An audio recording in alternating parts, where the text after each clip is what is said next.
Chapter 357. Chaos. The situation was completely chaotic. The 7 Grand Dukes had originally gathered in Sycamore Valley in order to deal with Bretel City. For some reason, old and new enmity had erupted at the same time, causing them to fight amongst themselves. In the beginning, they only acted stealthily at night, assassinating hostile countries. But later on, the 7 Grand Dukes had lost their minds due to anger and started to mobilize the troops in their hands. What should have been a joint meeting had instead turned into a battlefield. What the hell is going on here? Red Archbishop Kos asked Neum Beige with a headache inside the tent of Grand Duke Neum Beige, who believed in the God of Light. Neum Beige was also having a headache. He said to Kos with a wry smile, "The 7 Grand Duchies have accumulated too much hatred for so many years. A small fuse can ignite a big fire. I'm also powerless. Sigh, it looks like we really can't count on these people. Oh, right. Do you think Bert Zeely of Boulette Duchy is behind this? He's from the Calamity Church. I think he definitely wouldn't want something to happen to that city, Lord Brian." Kos asked Neum Beige. "I don't know, but it's also possible. But the current situation is a mess, and it's already out of my control. It looks like this plan will have to be changed." Neum Beige sighed and said to Red Archbishop Kos, "Forget it. I'll think of another way." Kos said helplessly. On the plains near Sycamore Valley, the 7 Grand Dukes that originally had enmity with each other suddenly changed from secret assassinations to open battles. Han Shuo, the mastermind behind the scenes who'd thrown a small stone, hadn't expected the hatred between the 7 Grand Dukes to be so deep. Seeing that the surroundings of Sycamore Valley had turned into a battlefield, Han Shuo no longer paid attention to the situation here. Instead, he chased after Helentina, who'd returned from Helen Duchy. Among the 7 Grand Dukes, Helentina was the first to be disheartened. From the moment the battle started, she immediately understood that the alliance had fallen through. Helen Duchy had just gone through a civil war and was at its weakest. Helentina wisely chose to immediately withdraw from Sycamore Valley and return to her duchy. After marching for 2 days, Helentina ordered the army to camp on a small mountain, Tanai. After arranging guards to guard the surroundings, Helentina and Firewind went to a hot spring to bathe. "Looks like they'll only let go of their prejudices when they're at death's door," Helentina said angrily to Firewind as she lazily lay in the hot spring. The Fire Phoenix returned to her original form and cleaned her beautiful feathers by the hot spring. She spoke in the human language. "Don't worry about them. Let them reap what they sow. If this situation continues, they might not be able to defeat that ruthless city lord. Right, I still owe Bretel City 600,000 gold coins. Sigh, this demon. What should I do?" Helentina said to Fire Phoenix with a worried expression. "Let's drag it out a little longer. Right now, the duchy has just gone through a civil war, and all the wealth is concentrated in the hands of the nobles. If we give him 600,000 gold coins from the national treasury, I'm afraid the Helen Duchy will truly fall into a predicament." Fire Phoenix was also extremely helpless as she tried to persuade Helentina. "But that demon, he's not a magnanimous person. If we drag this out, I'm afraid he'll harm us." Helentina knew that Han Shuo was not a kind person, and she understood how terrifying Han Shuo's strength was. She was really worried that Han Shuo would attack them. As Helentina and the Fire Phoenix were talking, a faint ripple suddenly came from the outside. A figure, like a ghost in the dark night, silently appeared on the other side of the hot spring, quietly standing on a protruding rock. "Hee, it seems like you understand me very well. I really feel very honored. That's right, I, the demon, have come to collect money today. Pay me back." The shadow in the dark night suddenly opened his mouth. Helentina, who'd been soaking in the hot spring water, suddenly screamed. She'd hated this familiar voice for so long. Even if she couldn't see the figure in the distance, Helentina knew that Han Shuo had arrived. As she screamed, Helentina's smooth and sparkling shoulders hastily submerged into the warm spring water, afraid that Han Shuo would see her white, naked skin. The Fire Phoenix, who was currently cleaning her fiery red feathers, let out a sharp cry and spread its wings, rushing towards Han Shuo. The fire phoenix hadn't even gotten close to Han Shuo when a surge of flames flashed towards Han Shuo. However, before the fire phoenix's flames could land on Han Shuo, the hot spring water in front of him suddenly gathered into a water curtain under the control of Han Shuo's demonic arts. It swept back towards the fire phoenix and the ball of flames she'd shot out. The hot spring water formed a water curtain, instantly extinguishing the fire phoenix's flames and sending the fire phoenix into the hot spring, turning her into a drenched phoenix. Without waiting for the enraged fire phoenix to rise up and attack, Han Shuo immediately laughed strangely. If you're worried about the lives of your subordinates, don't be in a hurry to make a move. As soon as these words were said, the fire phoenix, who'd been flapping her wings in the hot spring and was about to continue attacking Han Shuo, was stopped by Helentina's scream. "Sister Phoenix, don't." The fire phoenix immediately stopped and flapped her wings, flying out of the hot spring. She landed next to Helentina, who was completely curled up in the water. She then angrily said to Han Shuo, "What did you do to those people?" Helentina was a woman, so the guards around her were also women. Although the strength of those female guards wasn't bad, Helentina knew that Han Shuo's strength was even more terrifying.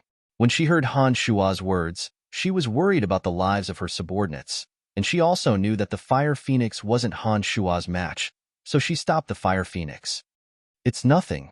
Let's get down to business." Han Shuo looked at Helentina, who was curled up in the hot spring, and first smiled. "Grand Duchess Helen's skin is quite good, However, shouldn't you return the gold you owe me?" You demon, close your thieving eyes." Helentina shrieked, "I don't have that much gold right now. I'll return it to you after a while. Don't worry, I won't renege on my debt." The fire phoenix and Helentina were both proficient in fire, so Han Shuo chose to appear in this hot spring. With this hot spring, normal fire magic wouldn't have any effect. Now that he heard Helentina say this, Han Shuo smiled. "Grand Duchess Helen, lying isn't a good habit. I've already been here for a while and heard your conversation with my own ears. I think you should return the 600,000 gold coins to me first." You've been here for a long time?" Helentina was startled, and then cried out involuntarily, "Then, you've seen my bathing body. You despicable demon, you'll get your retribution sooner or later." Let's not talk about this. Cut the crap and return the money, or else I'm going into the water." At first, Han Shuo was a bit embarrassed. To be honest, he had indeed seen Helentina's body through the Een demon, and during the process, Han Shuo even had a physiological reaction. Now that he heard Helentina yell, he flew into a rage out of humiliation. Helentina was so angry that her whole body was trembling. When the fire phoenix heard Han Shuo's unreasonable words, if it weren't for the rational Helentina holding her down, she would have probably charged at Han Shuo with all her might. "If you want to come down, then come down. Since you've released such a malicious news, no one will want me anyway. Just kill me while you can, and I won't return the gold coins to you now." Helentina was about to go crazy from Han Shuo's torment. At this time, anger had rushed to her head, and she shouted at Han Shuo without a care for her manners.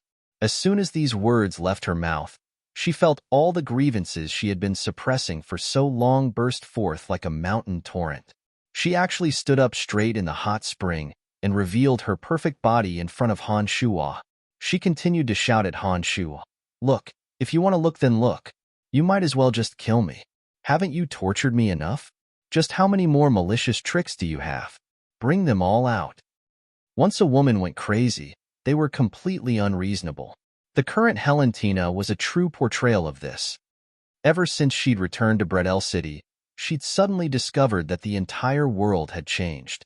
Everything was because of Han Shuo's appearance, which had completely messed up her original life. The gazes of admiration and admiration that had originally been directed at her had all turned into contempt and disdain. Even the originally loyal and devoted citizens now treated her as an unclean person, believing that a woman who'd been raped wasn't worthy of being the Grand Duke of their Helen Duchy. Helentina, who'd always been proud and arrogant, had endured too many grievances and helplessness during this period of time. Now, the culprit who'd caused all of this was right in front of her, still overbearing and unrelenting in wanting to put her to death. Valentina couldn't beat him in a fight, nor could she escape. She simply had no way of dealing with Han Shuo, and she also had to worry that Han Shuo would make a move to take her and the Fire Phoenix's lives. Finally, her rationality collapsed.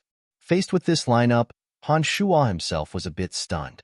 His eyes roamed over Valentina's alluring and perfect body, taking a few more glances at her plump peaks and the fragrant grassland with sparkling water droplets hanging from her lower abdomen. He secretly swallowed his saliva, then looked at Valentina's fearless appearance. He really didn't know what to do for a moment.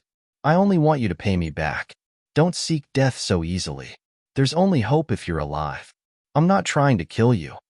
Han Shuo looked Valentina's entire body from top to bottom, then looked her in the eyes and said with a dry smile, "Because of your appearance, my life no longer has any hope." Valentina yelled hatefully, glaring angrily at Han Shuo. "I can't take it anymore, Helen. Don't stop me. I'm going to fight it out with him." The Fire Phoenix raised its head and let out a shrill cry, breaking free of Valentina's obstruction. Flames surged all over its body, and it charged at Han Shuo without a care for anything else. Seeing the Fire Phoenix charge over, Han Shuo pressed his hand against the hot spring surface and circulated his magical yuan. Curtains of water rose from the hot spring, sweeping towards the Fire Phoenix. The furious Fire Phoenix was swept away by 5 or 6 curtains of water and was once again swept into the hot spring. Han Shuo chuckled oddly and charged towards the Fire Phoenix, saying proudly, "Luckily I chose this place, or else things would have been a bit difficult. No, I beg you, don't kill Sister Firewind. Demon, I'll give you the gold coins." Valentina cried out as she saw Han Shuo step through the air towards the Fire Phoenix. Han Shuo had only planned on capturing the Fire Phoenix, but he hadn't thought that Valentina would care about her so much. He happily smiled and said, "Very good, I won't kill her. Return the gold coins to me." "Helen, don't give it to him. If you give him the gold coins, Helen Duchy will really lose control." The Fire Phoenix, who had been flapping her wings and preparing to fly out of the hot spring, suddenly shrieked. Han Shuo was just about to tell the Fire Phoenix to shut up when he suddenly sensed several powerful auras rapidly approaching. He furrowed his brows and ordered the Een demons in the distance to patrol the area. Han Shuo suddenly said with a calm face, "I'm afraid that your Helen Duchy won't be able to control it now." Valentina was frightened when she heard these words. She stared at Han Shuo and asked, "What do you mean?" "Someone's coming, and one of them is a high-ranking officer in your army. I think that person must be someone from your Helen Duchy. It looks like you're in trouble," Han Shuo said as he looked at Valentina. Valentina and the Fire Phoenix glanced at each other. Valentina seemed to suddenly regain her reason in the face of such a crisis. She went ashore with her back facing Han Shuo and put on her clothes. On the other side, the Fire Phoenix had also returned to Valentina's side from the hot spring. When Valentina put on her bright red magic robe and faced Han Shuo, her entire body radiated brilliance after bathing, giving Han Shuo a breathtaking feeling. "Demon, what happened to my guards?" Valentina hastily asked as she faced Han Shuo. "They're fine. They're all on the outskirts. I only went past them to enter. I set up a soundproof boundary around you, but they can't stop those people. I'm sure of it." The majority of the female guards were mid to high-level swordsmen and knights. There were a total of 27 of them, and they were 300 meters away from the hot spring where Valentina was. These female guards were practically useless to Han Shuo, who could fly through the air and burrow into the ground. Han Shuo didn't make a move against them at all as he silently entered the hot spring without alerting any of the female guards. "Protect the Duke and the others." Suddenly, the sounds of fighting came from the surroundings of the hot spring, along with the panicked voices of the female guards. As soon as the sounds came from outside, Han Shuo immediately understood that the soundproof boundary must have been broken. Then, even more intense sounds of fighting rapidly approached. 3 female guards rushed over with panicked expressions. The middle-aged woman who was leading them anxiously shouted, "Lord Duke, Ferodias has betrayed us. He's bringing people to attack us. We can't stop them, Lord Duke. Quickly escape." At this time, Helentina and the Fire Phoenix were already standing together with the 3 female guards. Helentina even took out her magic staff and asked in a slightly panicked manner, "How much longer will it take for them to attack?" "Hee, aren't they already here?" A complacent middle-aged man's voice suddenly rang out. Then, an armored Earth Knight riding a warhorse, 30 knights, and 6 mages suddenly appeared.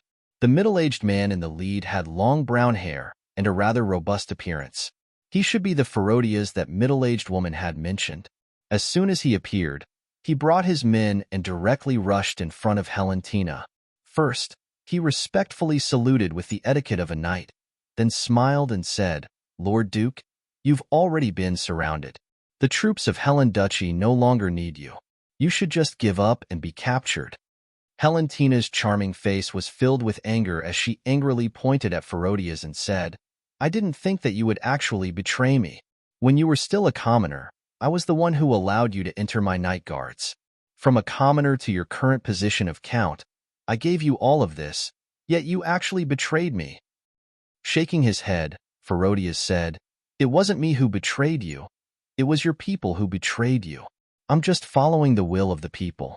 Lord Duke, don't resist anymore, otherwise you'll see even worse things."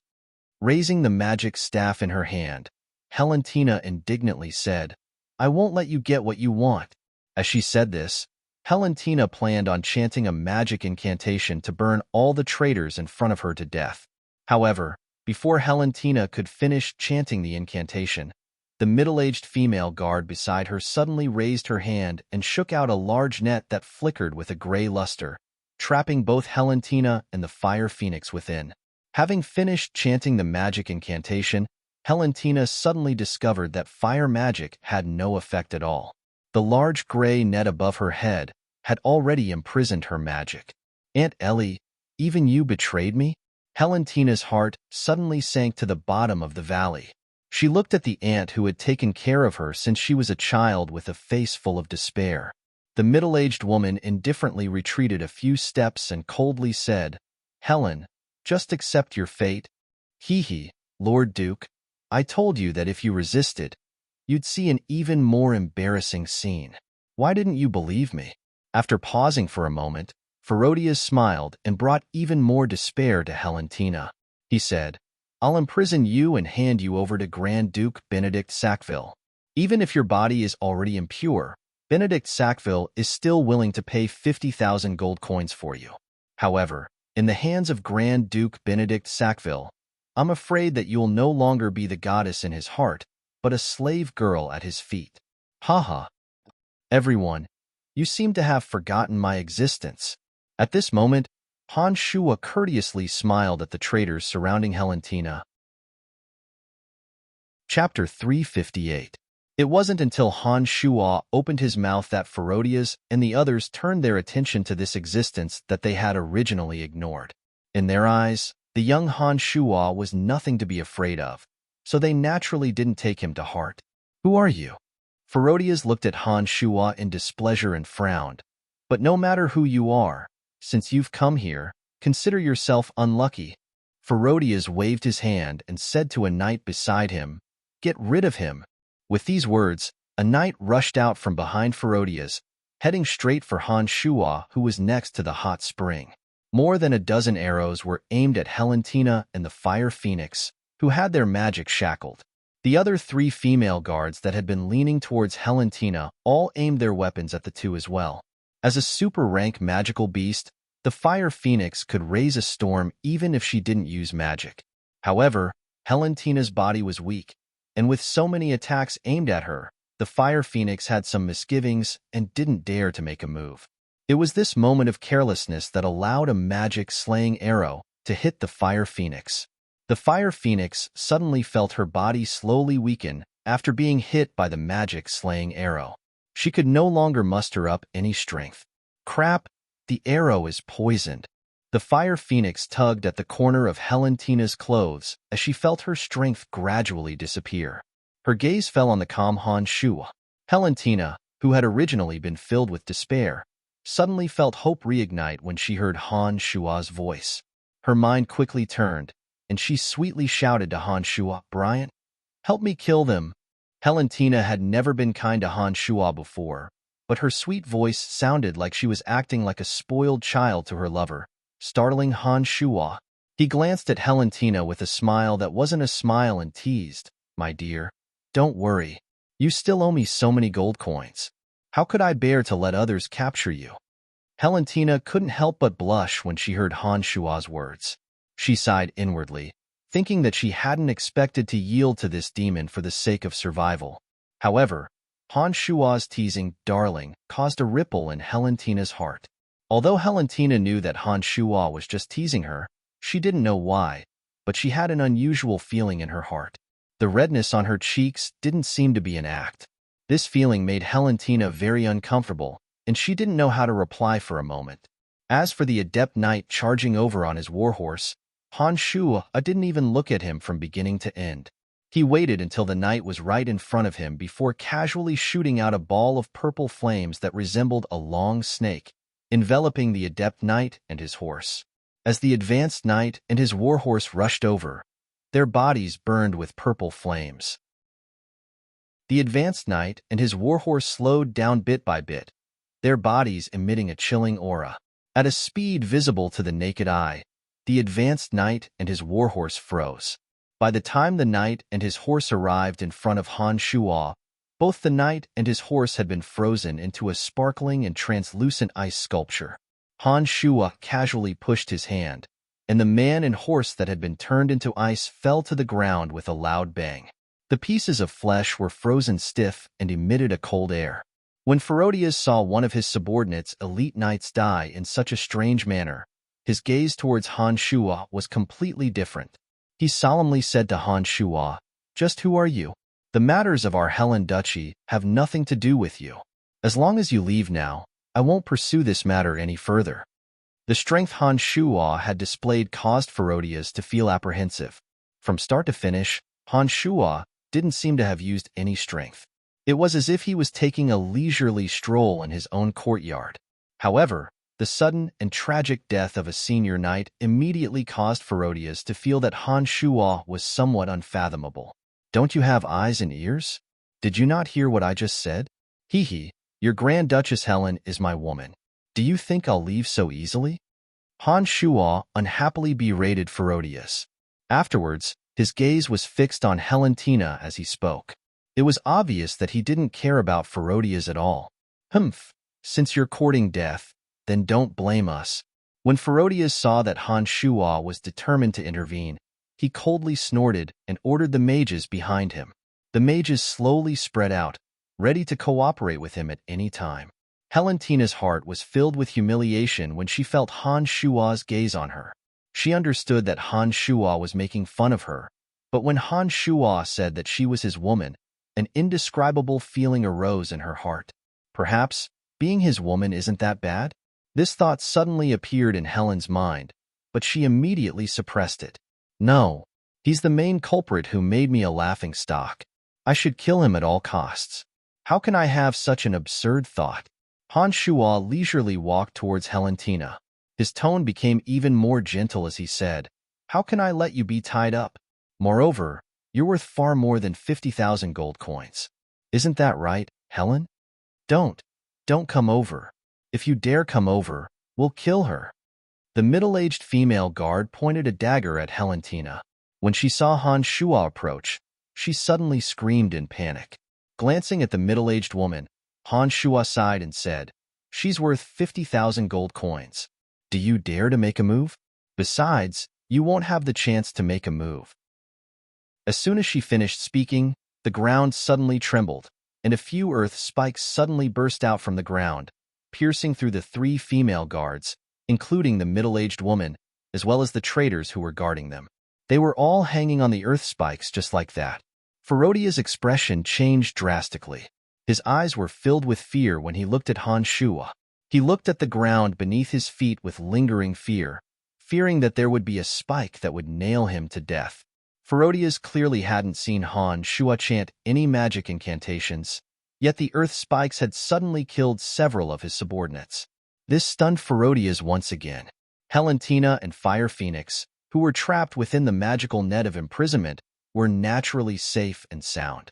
They watched as Han Shua easily walked in front of them and listened to Han Shua say with a smile, "How about it? I've helped you take care of these people. You just have to return the gold coins to me, and I won't charge you extra. That's generous enough, right?" Valentina stared blankly at the gentle expression on Han Shua's face and listened to Han Shua's soft voice. She suddenly had a strange illusion. At this moment, Han Shua's figure overlapped with that of Benedict Sackville, who had always courteously pursued her. That kind of modest gentleness caused her to fall into a trance. "Helen, what's wrong?" Fire Phoenix tugged at Valentina, who was staring blankly at Han Shua, and asked anxiously. Valentina, who was suddenly roused, suddenly saw that Ferodia's men were gradually approaching. Several mages had already started chanting magic incantations. She couldn't help but snort and say, "Even if you don't kill them, they will still kill you. I'm not interested in this deal." Han Shua was stunned when he heard these words. Soon after, he spread his hands and said to Ferodias, "All right, there's nothing else for me to do. You guys can continue. I'll be leaving first. Actually, I'm not familiar with Grand Duchess Helen. I was only joking with everyone." Ferodias, who had been prepared to kill them, was startled by Han Shua's words. He hastily stopped the mages from casting their spells and said to Han Shua, "All right, I don't want to be your enemy either. As long as you leave, I'll pretend that this never happened. All right, you guys can continue. Goodbye." Han Shua smiled in a carefree manner. It seemed that he intended to leave. "Demon, I promise you. I promise you. You damn demon, don't leave." Valentina panicked and hastily screamed, "Why didn't you say so earlier? Don't waste my time." Han Shua's figure stopped. He once again spread his hands and said to Ferodias, "Sorry, but you're done for. Damn it, you played me. Kill him for me." Ferodias had just witnessed Han Shua's strength and originally didn't plan on provoking him. He didn't expect that Han Shua would go back on his words and obviously play with him. Ferodias couldn't control the anger in his heart any longer and suddenly shouted. The mages who had long since disliked Han Shua started chanting the magic incantations that had been forcefully interrupted when they heard Ferodia's order to kill. "So what if I played you? Trash like you are only fit for me to play with," Han Shua said with a smile. He calmly took out the skeletal staff and started chanting a lengthy magic incantation. Rows of undead creatures suddenly appeared around Ferodias under Han Shua's continuous magic incantations. In the blink of an eye, more than 100 undead creatures had appeared. A group of gargoyles howled as they flew towards the mages who were still chanting. The mages were so frightened that they once again stopped their incantations and began to dodge in panic. "You, who are you?"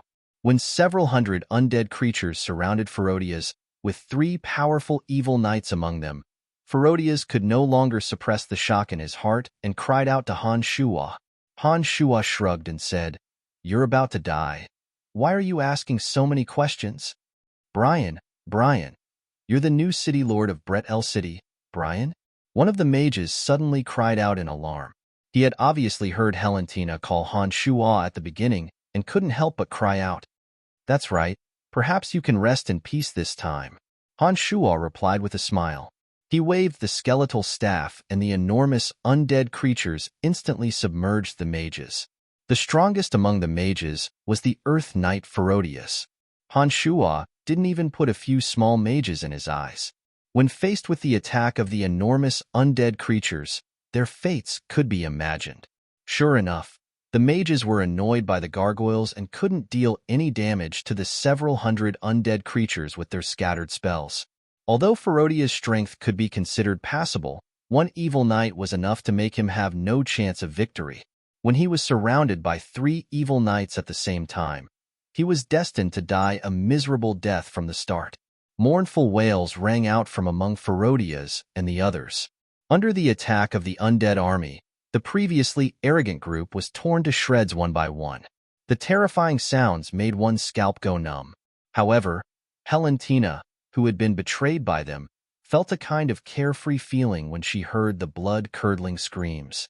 Valentina felt that she had treated them well, but she never imagined that these people would betray her. If it wasn't for Han Shuo being present at this time, Helentina would have been hard-pressed to escape the fate of being sold to Benedict Sackville as a slave. If it was an ordinary person who had rebelled, Helentina would have been able to accept it. However, the heartless betrayal of the people she had treated with sincerity made her hatred for them even deeper. Listening to their mournful wails, Helentina gnashed her teeth and shouted, "Serves you right. Traitors, this is the treatment you deserve." "Hey, Miss Helen, they're already finished. Shouldn't you pay me back the gold coins you owe me?" Han Shuo walked in front of Helentina with a smile and courteously helped her remove the large net that was imprisoning her. He conveniently stored it in his space ring and continued to press for the debt. Are you done yet?" Helentina didn't know why, but she felt a bellyful of anger when she saw Han Shuo's smiling face. She couldn't help but shout at Han Shuo. Han Shuo was surprised and said, "What? You want to renege on your debt? Heh, you should know that even though they're dead, I can still easily kill you. At the very least, I can still exchange you for 50,000 gold coins from Benedict Sackville." "You dare?" Helentina glared at Han Shuo with hatred. After a moment of silence, she seemed to have made up her mind and took a deep breath. "Brian, I have a suggestion." "What suggestion? Tell me," Han Shuo asked. "Marry me, and the dowry will be the Helen Duchy. What do you think?" Helentina's bright eyes looked deeply at Han Shuo as she blushed with shame.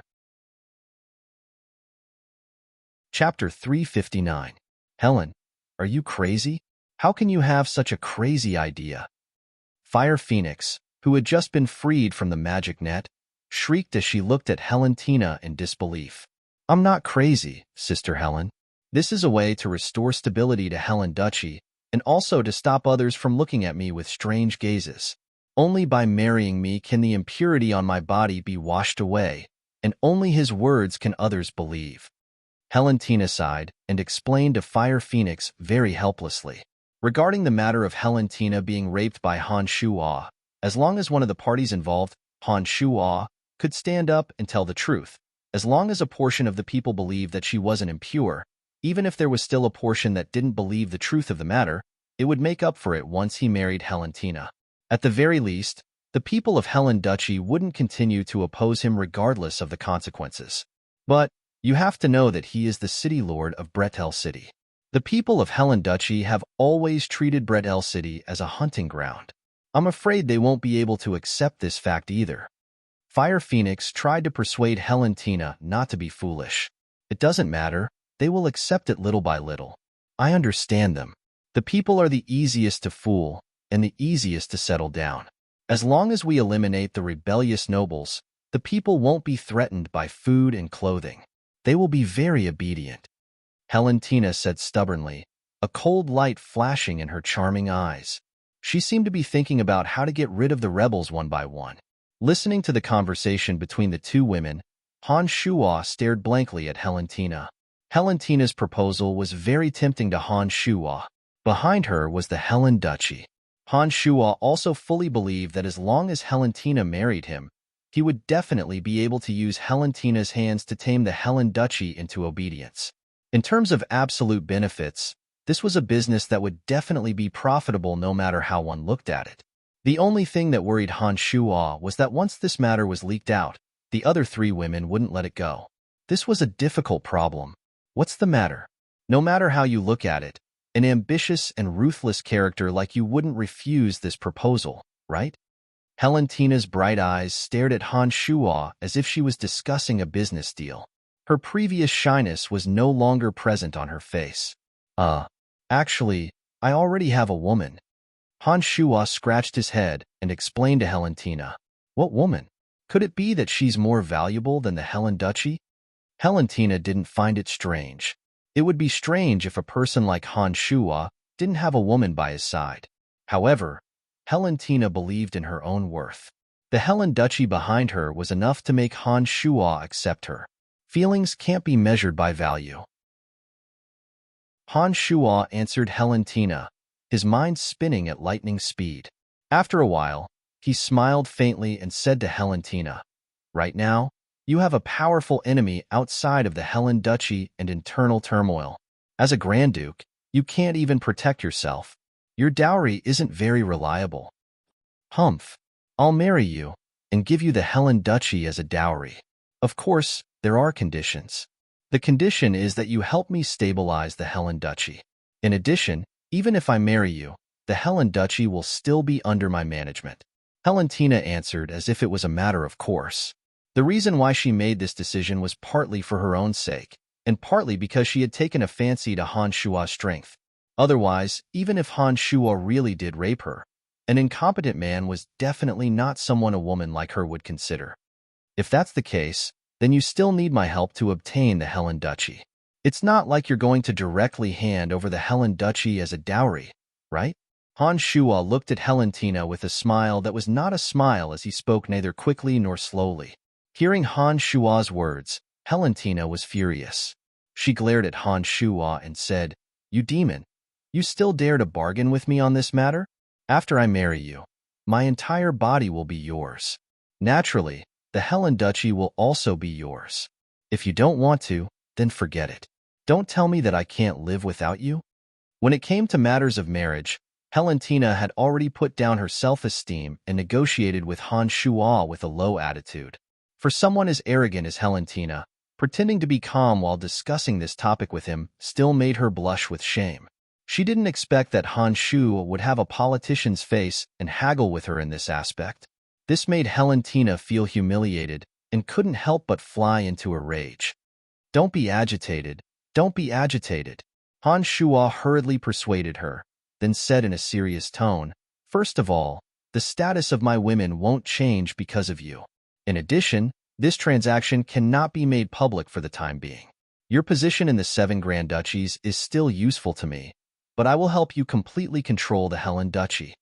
After hearing Han Shua's words, Helentina slightly calmed down her surging anger. She asked with some doubt, "What do you mean?" "That is to say, you are only one of my women, but not the only one. Also, our relationship cannot be made public. The Helen Duchy is still very useful to me in the 7 Grand Duchies, but I will help you control the Helen Duchy and let you steadily continue to rule the Helen Duchy. What do you think?" Han Shua explained. Helentina quickly weighed the gains and losses in her mind.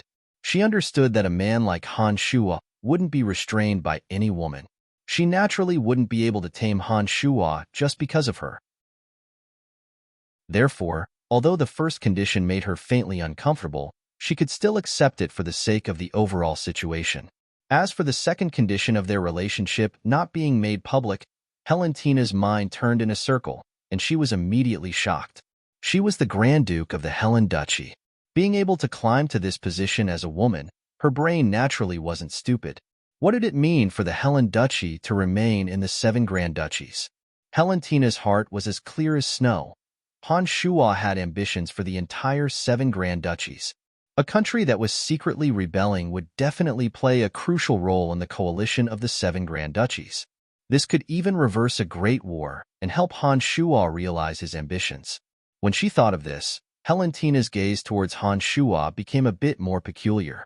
Men with ambitions would always be able to attract women. If this ambitious man had the strength to match his ambitions, then this kind of man's attractiveness towards women was even more fatal. This was especially true for a woman like Helentina who was similarly unwilling to be mediocre. This kind of Helen was even greater. Therefore, when Helentina looked at Han Shua again, she didn't know why, but the more she looked at Han Shua, the more pleasing she felt to her eyes. The more she looked at him, the more imposing he became. Helen. Beside her, Fire Phoenix saw Helen's dazed expression as she stared at Han Shua. The radiance in Helen's eyes made her feel somewhat embarrassed. Helen's gaze clearly carried a hint of infatuation that was a woman's nature. "What are you doing, Sister Fire Phoenix?" Helentina was startled, looking at Fire Phoenix with some astonishment. Nothing." Fire Phoenix couldn't say much in front of Han Shua, so she coughed lightly to cover it up. However, Helentina and Fire Phoenix had known each other for so many years. When she saw Fire Phoenix's expression and recalled her previous performance, she suddenly reacted. Blushing red, she glared hatefully at Han Shua and said, "I can agree to your conditions, but how can you help me stabilize Helen Duchy?" "It's very simple. I'll tell others that last time. I only captured you to extort gold coins. I didn't force you to have sex with me. Those rumors were just speculations from some talkative subordinates. That was the result of rumors. In fact, it is indeed so. I really wasn't the one who spread this malicious news. Others might not believe it if it was you who said it, but if it was me, there should be some who would believe it. After all, not only is this not a bad thing for Brett L City, it will also help to raise Brett L City's morale. If this is really the case, then according to my character, I should admit it. Of course, there will also be some who won't believe it. Your Helen Duchy is definitely the same. However, if those nobles dare to rebel against you, I will help you deal with them while I'm at it. You obviously understand this principle, so you don't have to worry too much. Han Shua calmly explained. After hearing Han Shua's words, Helentina frowned and thought for a while. She then looked at Han Shua and asked, "That news, was it really not you who spread it?" Shrugging his shoulders, Han Shua said with a wry smile, "It really wasn't me. I'm not that bored." "I don't believe you. I've long known about your despicable and insidious nature," Helentina said hatefully. Then, she changed her mind and said, "Aren't you afraid that I'll run away, and then use you to destroy your Bretel city with the Allied forces?" "I'm afraid. So I also have a condition," Han Shua said to Helentina with a mischievous smile. Helentina looked at Han Shua's smile and faintly had an ominous premonition. She cautiously asked, "What condition?" Before that, I want your body first."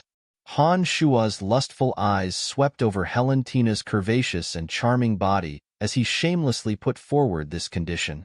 "No, you demon, this is absolutely not possible."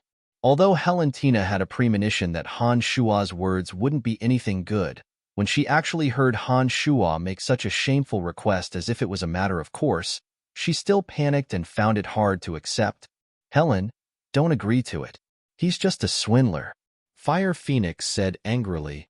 "If you don't agree, then this matter is over. You return my gold coins, and I'll leave. From now on, we'll meet on the battlefield." Han Shua shrugged indifferently, as if he didn't care too much about Helentina's body. It was as if the person who was lustfully looking at her body just now wasn't him at all. She didn't know why, but when she heard that Han Shua wanted to meet her on the battlefield, her heart inexplicably panicked. Just thinking about this possibility made her heart begin to feel uncomfortable. This feeling made Helentina very uncomfortable.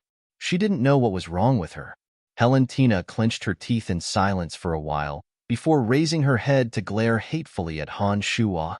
She made up her mind and said, "I promise you, but only after you help me eliminate all the hidden dangers of Helen Duchy. Otherwise, this matter will be over." "No problem, haha. A beautiful woman delivered herself to my doorstep with a duchy's dowry. Only a fool would refuse." Han Shua looked up to the sky and laughed complacently. He didn't think that this trip to the 7 Grand Duchies would have such an unexpected harvest. It seemed that Chester, Dick, and the others had done him a big favor by spreading the malicious news. Women were truly strange creatures. Their thoughts were truly unfathomable. While Han Shua and Helentina were conversing, the mournful screams gradually faded away. Han Shua turned his head to look and discovered that none of the rebels, including Ferodias, were able to escape being torn apart by the undead army. All of them had turned into corpses and were silenced for eternity.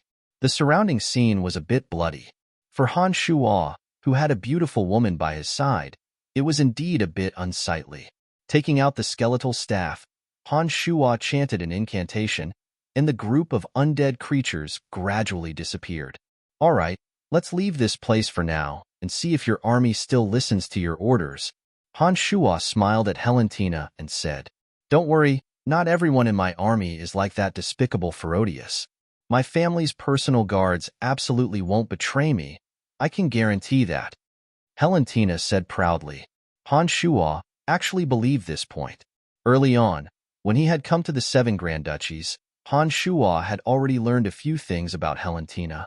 Helentina's family was the largest aristocratic power in the Helen Duchy and controlled the majority of the military power in the Helen Duchy.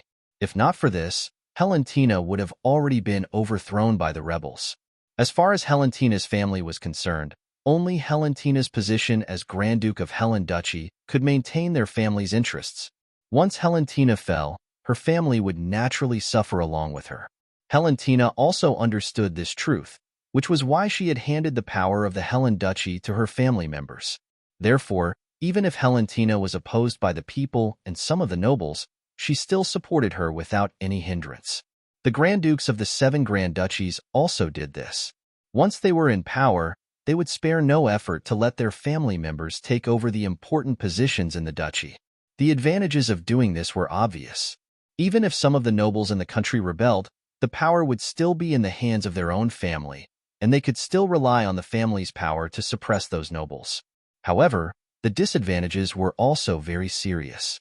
That was, not all of the family's trusted aides were talented generals and ministers. If the people in charge of the country were all mediocre people, not only would the duchy not have the possibility of expanding its territory, the power of the nation would also gradually decline. All right, don't be so proud in front of me. If you don't even have this much ability, then you simply don't deserve to be my woman. Han Shuo dealt a blow to Helentina, then looked at the powerless fire phoenix after being hit by the demon-piercing arrow.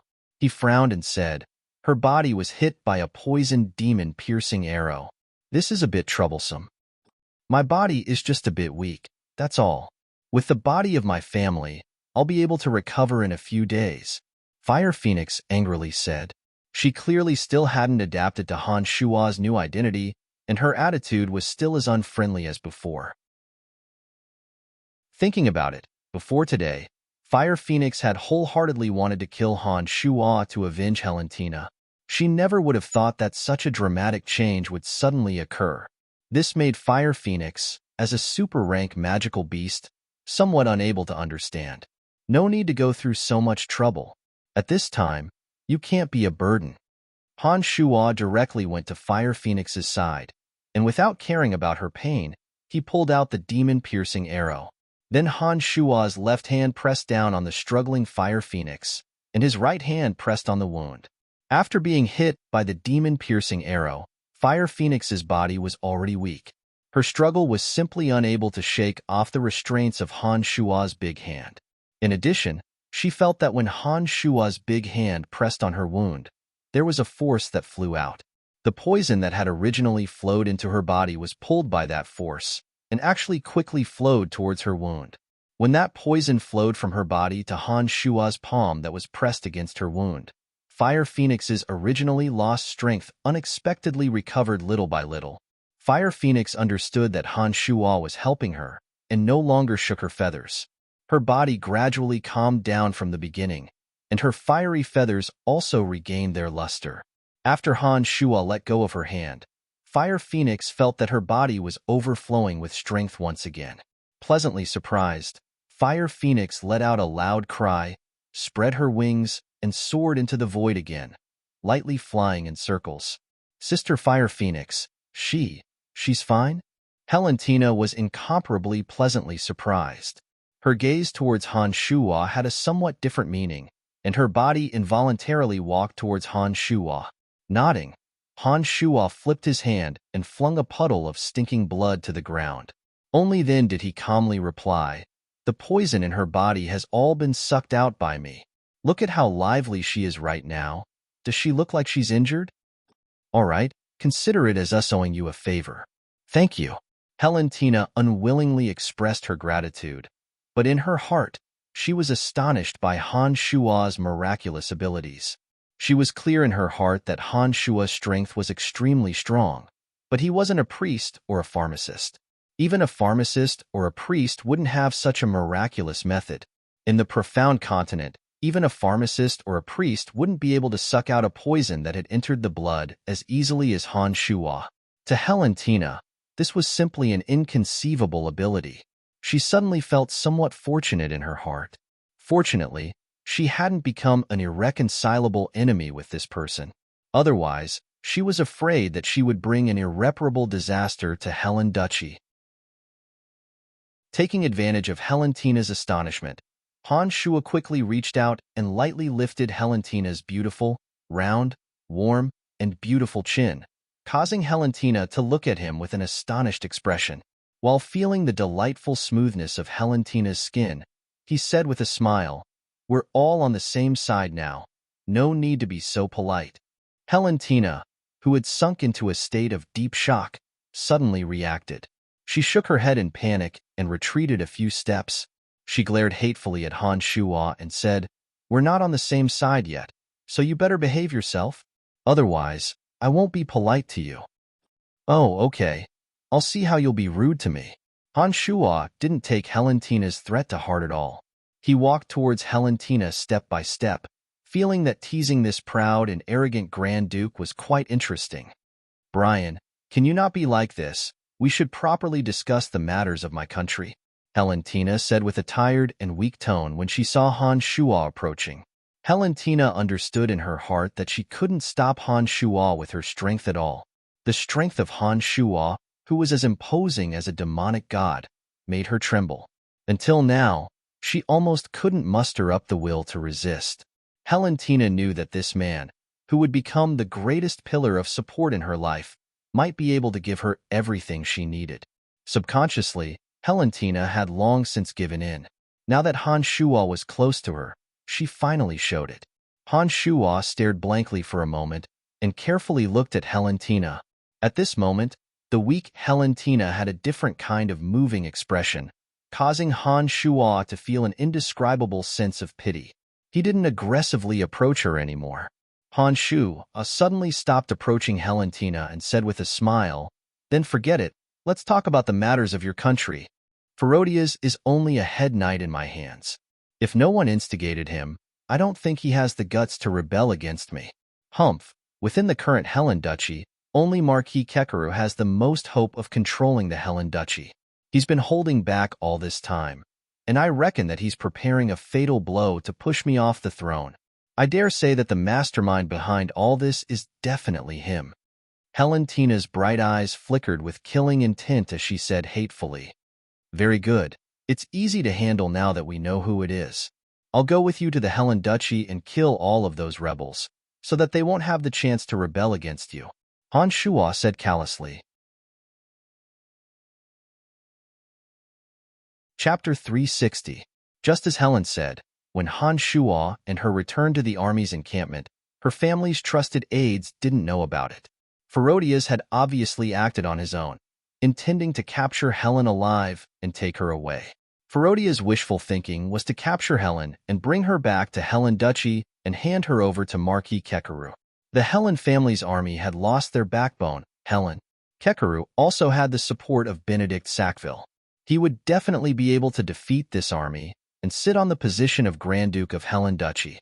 After Han Shuo and Helen returned to the army's encampment, they didn't openly appear in front of everyone. With Han Shuo's methods, it wasn't difficult for him to meet up with Helen without anyone noticing. This place wasn't far from Helen Duchy. Helen returned to deal with the matter of Ferodias, saying that they had encountered assassins along the way and that they had all met with misfortune. She didn't reveal the fact that Ferodias had rebelled. The next day, the army returned to Helen Duchy. Han Shuo quietly followed them. Helen Duchy was equivalent to a province of the Lancelot Empire. It also had 5 cities and more than 10 towns of various sizes. Helen City was the center of the duchy and was managed by the Grand Duke of Helen Duchy. The other 4 city lords were marquises. During the previous civil strife, one of them had already been killed by Helentina. Marquis Kekaru was the city lord of Seagate City, one of the 4 cities.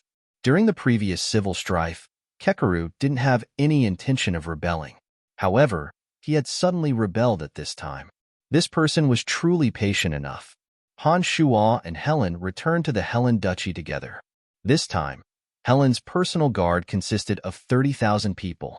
They were all led by her family's trusted aides and were also the Helen Duchy's most elite knight regiment. On the way back to Helen City, they had to pass through Seagate City. After marching for 2 days, Helen's army finally arrived at Seagate City. Because Helen was a fire archmage and a woman, she'd always stayed in a luxurious carriage pulled by 4 warhorses during the march. At this time, in addition to Helen, there was also Han Shuo in the carriage. The spacious carriage was covered with a soft carpet, which made people feel very comfortable to step on. There was a row of small shelves around the carriage, on which there were rouge and face powders to decorate one's appearance, as well as some sparkling fresh fruits.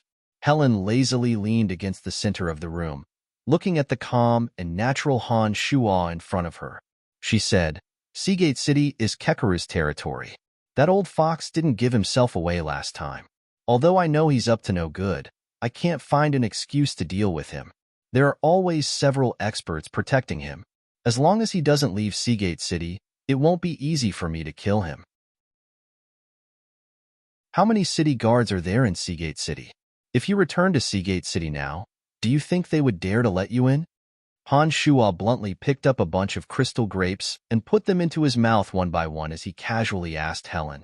She didn't know why, but looking at the calm and unperturbed Han Shuo in front of her, Helen actually felt a comfortable sense of security, as if as long as this demon was by her side, she wouldn't need to fear any danger. Seagate City's city guards have 50,000 people, but only 10,000 are true elites. As long as he doesn't brazenly resist me, he will have to open the city gates to welcome me. Once the 30,000 elites in my hands enter Seagate City, I can completely suppress him. However, although he is the mastermind behind the Ferodia's incident, I don't have any evidence. If I don't have a good reason to act against Kekaru in Seagate City, I'm afraid the people and nobles will not accept me. Helen frowned slightly and said with some annoyance. Han Shuo finished the bunch of grapes and wiped them on the expensive carpet. Only then did he say to Helen, "It's very simple. I'll take action and kill Marquis Kekaru along with his heir. This way, you can use the excuse of helping Kekaru arrest the murderer to take control of Seagate City. Hee, you are the master of Helen Duchy. Adding on the 30,000 elites in your hands, I believe there won't be any problems. Oh, that's right. You can point the finger of Kekaru's murderer to your enemy. Just arrange a few people at the scene of the incident, and you can frame the enemy. I think Benedict Sackville of Narsen Duchy is a good candidate. What do you think?" Helen had been fighting for power in Helen Duchy for so many years and had seen all kinds of crafty plots and schemes. Hearing Han Shuo's words, she smiled sweetly and nodded. "That's exactly what I want. As long as Kekaru and his heir are dead, I can naturally arrange a trusted aide to take over Seagate City. I've already arranged the candidates. During the last civil strife, I already wanted to do this. It's just that the assassins I sent weren't able to achieve my goal. Now that you're here, I believe there won't be any problems." Sure enough, she was a sinister woman. Whenever she talked about this kind of matter, Helen would blossom with a dazzling radiance that made Han Shuo feel dazzled. That sweet smile of hers could captivate one's soul, causing Han Shuo's heart to move. Once a woman hated a man, she would disregard everything to put him to death, regardless of the cost. However, when a woman truly fell in love with a man, she would also disregard everything for that man's sake, even to the point of giving up everything. Han Shuo looked at Helen in front of him. He knew that the current Helen didn't hate him as much as before. However, Han Shuo also knew that Helen definitely didn't wholeheartedly pledge her allegiance to him. Han Shuo first gave Helen a guarantee, then mischievously laughed and said, "However, when there are no outsiders around, you're the only woman that I can wantonly violate." Humph! Helen glared at Han Shuo and seriously said, "All right, you've already kissed me. We're about to enter the city, and Kekaru might come to the carriage to welcome me later. Shouldn't you leave first?" "No problem, I'll leave right now," Han Shuo replied with a smile. With lightning speed, he moved closer to Helen and stuck out his tongue to lick her neck. He turned around and walked out of the carriage, lightly praising, "How fragrant!" A faint mist floated out of the carriage, not attracting the attention of any of the surrounding guards. With a gust of wind, the mist gradually dispersed. Han Shuo had long since disappeared without a trace. Inside the carriage, Helen, who had been impolitely licked by Han Shuo before he left, only felt that the place where Han Shuo had kissed was so hot that it made her heart tremble. With a red face, she lightly spat on the ground and muttered to herself in a low voice, "That damned fellow. He really is a perverted wolf. I really don't know if I can last until he finishes cleaning up his political enemies. Sigh. I'm completely at my wit's end when it comes to meeting him. Damn it. A few minutes later, Helen's army slowly stopped at Seagate City. Previously, a sentinel had gone to Seagate City ahead of time, so Marquis Kekeru should have already received the news. At this time, Kekeru was in a low house in front of the city gates. Beside him, several trusted aides were constantly telling him something. Kekeru listened with a gloomy face, but didn't utter a single word. Kekeru wasn't young anymore. His sideburns were already graying, and he was wearing a noble's attire. His average stature wasn't outstanding, but his eyes seemed to be constantly rolling around, as if he hadn't stopped thinking for even a moment. Lord Marquis, Ferodias is dead. I think this operation has failed. Currently, in the entire Helen Duchy, Lord Marquis is the only one who can threaten her position as Grand Duke. That vicious woman has always been heartless. She definitely knows that it was Lord Marquis who took action. We absolutely cannot let her enter the city, or else she will definitely take revenge. The administrator of Seagate City advised Kekeru. That's right, father. That woman's viciousness is well known. Once her elite troops enter the city, our Seagate City's army will be unable to suppress her. We can only use Seagate City's defenses to stop her outside. Afterwards, we can ally with a few other nobles and officially declare war on her. Kekeru's son, Kasega, wore a suit of shining knight armor and similarly advised Kekeru. However, Kekeru didn't say a word. His two eyeballs constantly rolled around as he paced back and forth. It seemed that his heart was in a mess, and he was unable to immediately make a decision.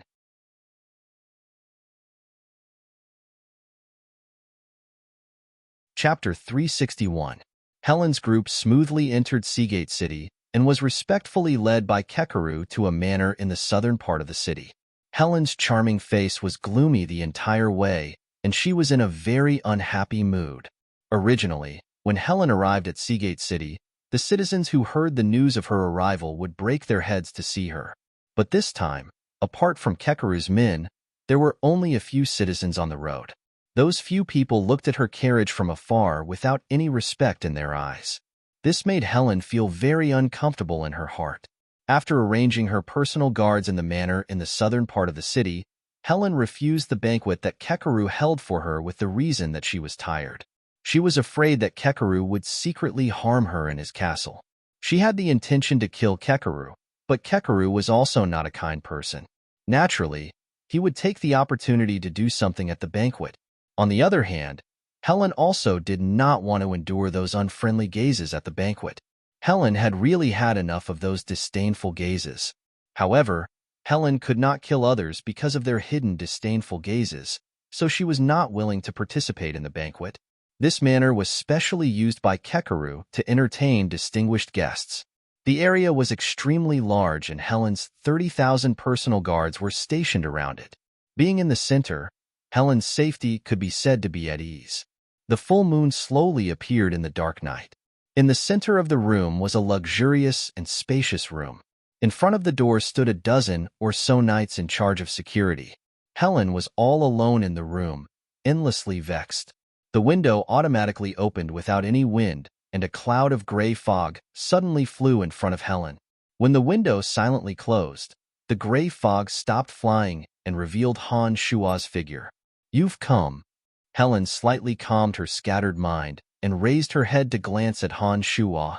She lightly said in a low voice, "Kekeru has always wanted to remove me from the position of Grand Duke. He once wanted me to marry his son, Kasega, but I refused. His Seagate City has always disobeyed my orders. If it wasn't for the fact that I don't want Helen Duchy to fall into chaos, I would have long since made a move against him with real swords and spears instead of resorting to assassination. Tonight, I'll go over and help you take care of him." Han Shua calmly looked at Helen, as if he was talking about something very simple and normal. "If it's possible, I want to work with you. I plan to end his life with my own hands. This person once cruelly murdered my birth mother. I hate him." Helen was a bit different today. She spoke a bit viciously to Han Shua. Frowning, Han Shua thought for a moment and said, "How about this, you stay here. I will help you bring him over and let you kill him with your own hands." As for Helen's birth mother, Han Shuo didn't ask about it. Everyone had their own sad memories, and Han Shuo believed that it wouldn't be a pleasant one. Sometimes, respecting other people's privacy was more touching than showing respect on the surface. Helen raised her head and looked deeply at Han Shuo. It was unknown if she was thinking of sad memories, but her gaze became a bit more gentle. She laughed at herself and said, "Thank you. In the end, I'm still a woman. It looks like I still need a man's shoulder to lean on. These past few years, I'm really tired." Han Shuo smiled and nodded at Helen. He tried to walk towards Helen. When he discovered that there wasn't any vigilance in Helen's eyes, he didn't stop. When he arrived in front of Helen, Han Shuo gently embraced her. Feeling Helen's trembling body, Han Shuo patted her shoulder and said in a soft voice, "All right, I won't ask about your past. However, I will bring Kekaru to you and let you vent your grievances to your heart's content." "Brian, I don't know if I should hate you. When I came here today, no citizens came to welcome me. It looks like they've already started to reject me in their hearts. This is all because of you. I want to hate you, but I don't know why I can't. Can you tell me why?" Helen leaned on Han Shuo's shoulder and whispered weakly, "Perhaps you really should hate me. However, if you continue to be so obedient, not only will I make you not hate me, I will also make you happy. I promise." Han Shuo whispered into Helen's ear and continued, "All right, rest for a while. In order to prevent you from hating me, I'll start with Kekaru." Han Shuo gently pushed away Helen, who'd revealed her weariness in the dead of night, and left without a sound. He floated weightlessly towards Marquis Kekaru's castle like a specter in the night. To Han Shuo, Helen was currently only a prey. With Helen and Helen Duchy, Han Shuo could secretly control Helen Duchy without expending any manpower or resources. At the right time, this secretly rebelling Helen Duchy could become a sharp blade in the Alliance's heart and bring benefits to Han Shuo. Although Helen was the Grand Duke of Helen Duchy, she was still a woman. The safest way to treat a woman was to conquer her body and mind. Men should be overbearing and flamboyant during the day, but the occasional gentleness and elegance at night was equally lethal to women. Helen was a woman of great use to Han Shuo. Therefore, Han Shuo didn't mind spending a bit more time to firmly grasp her and her duchy in the palm of his hand. Inside Kekaru's castle, in a secret room guarded by the army, the three people gathered together again during the day. "Father, that woman has moved into Seagate City. We must kill her before she leaves Seagate City. Otherwise, once she leaves, I'm afraid we won't have another chance." Kasega looked at his father, Kekaru, and suggested, "Lord Marquis, I'm afraid this is our only chance. If we really wait until she returns to Helen City, it will be difficult for us to make a move." Magistrate Mori similarly advised Kekaru. Kekaru's eyes continued to spin as he said to the two, "I also know. However, she has 30,000 elites by her side. It won't be easy to kill her. Lord Father, she can't always hide among the 30,000 soldiers and not come out. As long as we think of a way to get her to leave, it won't be difficult to kill her in Seagate City. All we need is a reasonable excuse."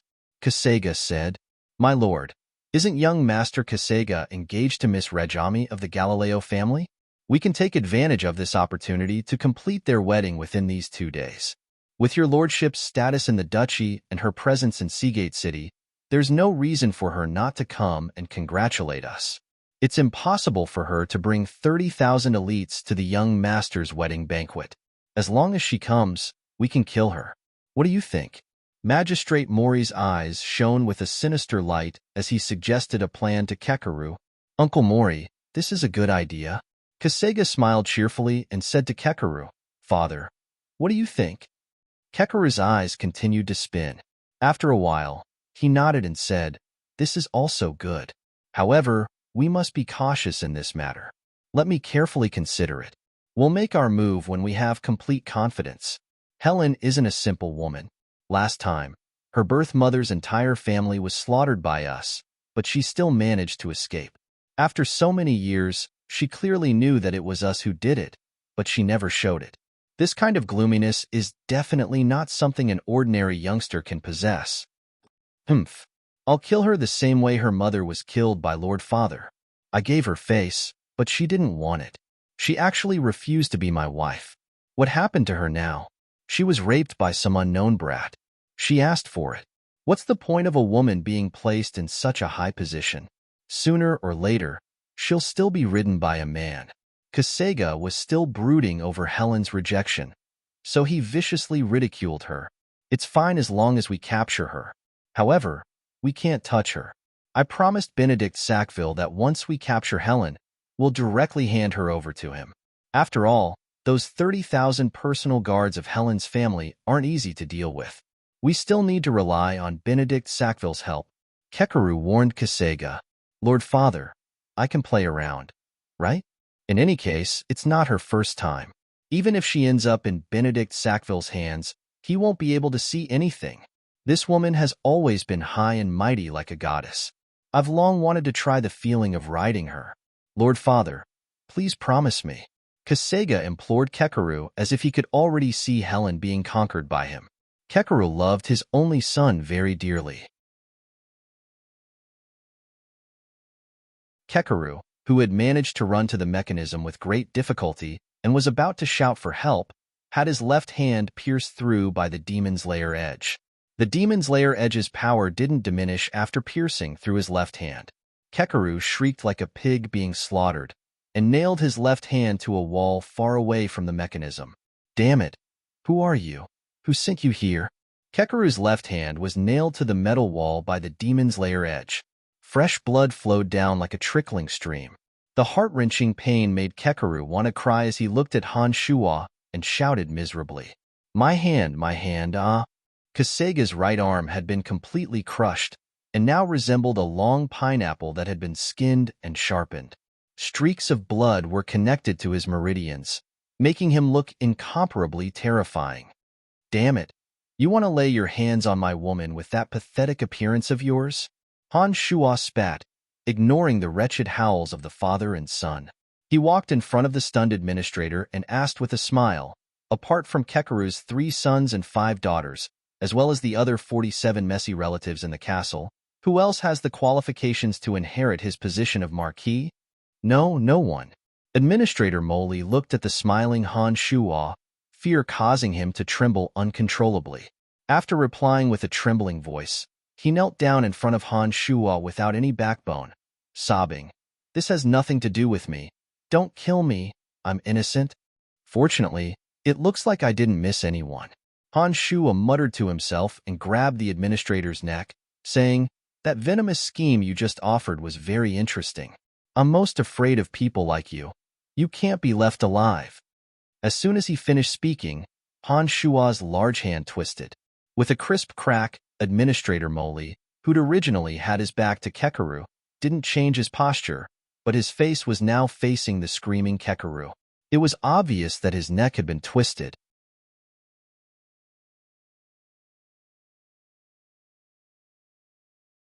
This kind of emotion made Helen a bit uncomfortable. She had never been so worried about a man's safety before, not to mention that this man was the one she should have always hated. However, she couldn't control the emotions in her heart. Every minute and second that Han Shuo left her place, Helen knew what Han Shuo was doing. She was extremely worried that Han Shuo wouldn't be able to return safely. Please don't let anything happen to him, Helen murmured, her eyebrows slightly furrowed, her face full of worry. The lights in the room had long since been extinguished. Helen stared blankly at the direction that Han Shuo had left in through the window. The misty moonlight was cold and pitiful, sprinkling down on Helen's creamy white skin, making her appear even more alluring. When the dark mist magic spread, Helen was the first to feel the moonlight suddenly disappear. Her bright eyes turned, and the corners of Helen's mouth hooked into a faint smile. She took the initiative to open the window a bit wider and walked into the room herself. When Helen opened the window, a wisp of light wind brought over a cloud of gray mist. The window was closed without a sound, and a dusky shadow gradually appeared. Are you all right? Helen didn't ask if Han Shuo had killed Kekeru, but first asked if Han Shuo was all right. It was as if in the depths of her heart, Han Shuo's safety was more important than Kekeru's life. When these words left his mouth, Han Shuo could easily sense the change in Helen's tone and attitude towards him. His heart unconsciously warmed, and his smile became even more gentle. "Thank you for your concern. I'll be fine." The air above Kekeru's palm was frozen by the cold air, and not a single drop of blood flowed out. There wasn't even a trace of the scent of blood that could be released. No one would be able to detect any traces of it. When Han Shuo's gentle voice sounded, Han Shuo's figure holding Kekeru was completely revealed. Helen immediately saw the unconscious Kekeru in Han Shuo's hands. Her eyes, which had originally revealed some tenderness towards Han Shuo, were gradually filled with endless hatred. She gloomily looked at Kekeru and said, "This old dog has finally fallen into my hands." Giving Helen a glance, Han Shuo brought Kekeru to a room in the back of the room. Casually tossing Kekeru inside, Han Shuo set up a soundproof magical barrier around the room. Only then did he say to Helen, who was forcibly suppressing her anger and hatred, "All right, you can wake him up and slowly kill him. I'll help you keep watch outside." Perhaps this hatred had been accumulating in Helen's heart for too long. She had patiently endured it for many years. Now that the opportunity to kill her enemy was right in front of her, she didn't speak too much to Han Shuo. A layer of frost hung on her charming face when she heard Han Shuo's words. With a cold face, she entered the room that was supposed to be the storeroom. When the door closed with a clang, Han Shuo didn't deliberately try to eavesdrop on what was going on inside. Instead, he calmly walked to where Helen had been sitting, took out a new wine cup, and poured himself a full cup of wine. As he lightly sipped on the wine, he took out a thick necromancy book and began to study it. Han Shuo had grasped all of the necromancy magic that an archmage should have grasped, with the exception of plague. Now that his mental strength had reached the level of a Grand Magus, Han Shuo had been studying a higher level of summoning magic. Old Fey demons, mummy lords, and bone demons were all creatures that Han Shuo could grasp at the level of a Grand Magus. However, this higher level of summoning magic was somewhat different from the original ones. When Han Shuo summoned zombie and skeletal warriors, he would often be able to establish a connection with the zombie and skeletal warriors in the other dimension. This connection allowed Han Shuo to easily cross planes and descend into this world through them. When summoning zombie and skeletal warriors, these low-level undead creatures didn't have any ability to resist. They completely followed Han Shuo's will and didn't even know whether or not to come over. Starting from the Evil Knight level, this summoning method had greatly changed.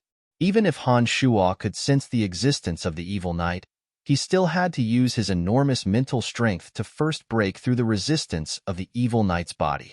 Only then could he control the Evil Knight's thoughts and use the power of the contract to control the Evil Knight to descend into this space.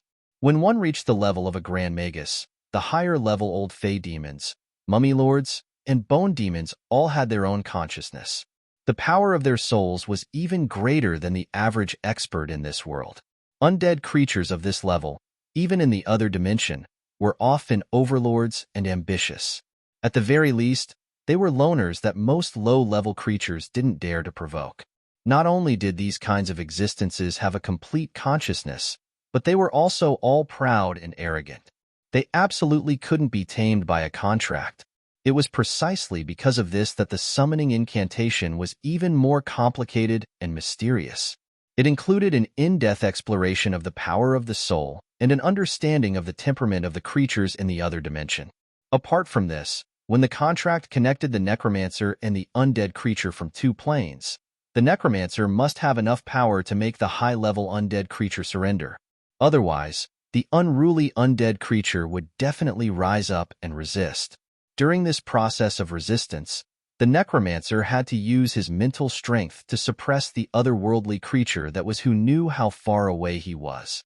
At the same time, he had to maintain the accuracy of the necromancy incantation. Every syllable and corresponding gesture of his mental strength couldn't make the slightest mistake. Otherwise, not only would he not be able to summon the undead creature, the necromancer's soul would also suffer a backlash. It was very likely that his soul would wander to various planes and would never be able to descend into this space again. What Han Shuo was currently studying was the description of the souls of each high-level undead creature. 3 types of high-level undead creatures. The old Fey demons had sharp claws and agile movements. They were somewhat similar to the giant silver ape, but naturally weren't as tall as the giant silver ape. However, they possessed the same speed and sharp claws and teeth. The mummy lord's body was as hard as the hardest rock. Normally, it lived in a coffin. Although its movements weren't fast, it had extraordinary strength. It also possessed corrosive acidity and could use the aura of death to fuse with the streamers in its body. It was also very difficult to deal with. The bone demon's entire body was made up of huge piles of bones. Among the 3 undead creatures, the bone demon was the most special existence. Because its entire body was made up of bones, if the bones that made up its body were very strong and contained an enormous amount of aura of death, then the bone demon's strength would be very frightening. It would have a good defense against both physical and magical attacks. At a critical moment, the bone demon could even burst out all the bones in its body to form a fatal attack against the enemy. As long as the enemy was killed in one blow, the bone demon could still reassemble the scattered bones into its body. However, if the bones that made up the bone demon didn't contain an enormous amount of aura of death, then the speed and strength of the bone demon wouldn't be fast or strong. Whether it was a physical or magical attack, it would suffer heavy injuries. It could be very strong, but it could also be very weak. It was the most eccentric of the 3 creatures. However, Han Shuo knew that the bone demon that had been modified by the little skull to be able to fly was certainly a powerful bone demon. This was because the bones in its body had been reassembled by the little skull. The raw materials were all the bones of various ancient super-rank magic beasts in the Forbidden Land. Those bones all contained a portion of the super-rank magic beast's power. A bone demon that was made up of these bones would absorb the aura of death even more quickly in the other world. The bone demon's body that was made up of bones could fly, which was enough to show that it at least possessed the intelligence to control a portion of gravity. Otherwise, it wouldn't have been able to fly so nimbly with just a few pieces of rotten flesh hanging on the bones. Han Shuo had grasped the characteristics of the 3 creatures from the other world. However, the soul force of the 3 creatures was also different. Currently, Han Shuo was researching the soul force of the old Fei. As long as Han Shuo could understand all of the reactions of the old Fei towards the summoning of mental strength, he would be able to use his mental strength to find a way to deal with it and successfully use the power of the contract to bring him to this plane. As Han Shuo furrowed his brows and diligently read the thick magic book, he suddenly heard an unsuppressible howl. This sound was separated by several layers of magic barriers, so the guards outside couldn't hear it at all. However, Han Shuo heard it clearly. He understood that this was Kekaru's final howl before he died. It was indeed so. Not long after, Helen walked out of the room covered in blood, sobbing as she ran towards Han Shuo. Without waiting for Han Shuo to prepare a comfortable chest for her, Helen had already buried her head into Han Shuo's chest, using all of her strength to hug Han Shuo as she sobbed. The pungent smell of blood from the room and Helen's body entered Han Shuo's nose. Han Shuo wasn't disgusted by this smell, but he didn't want the guards outside to notice it.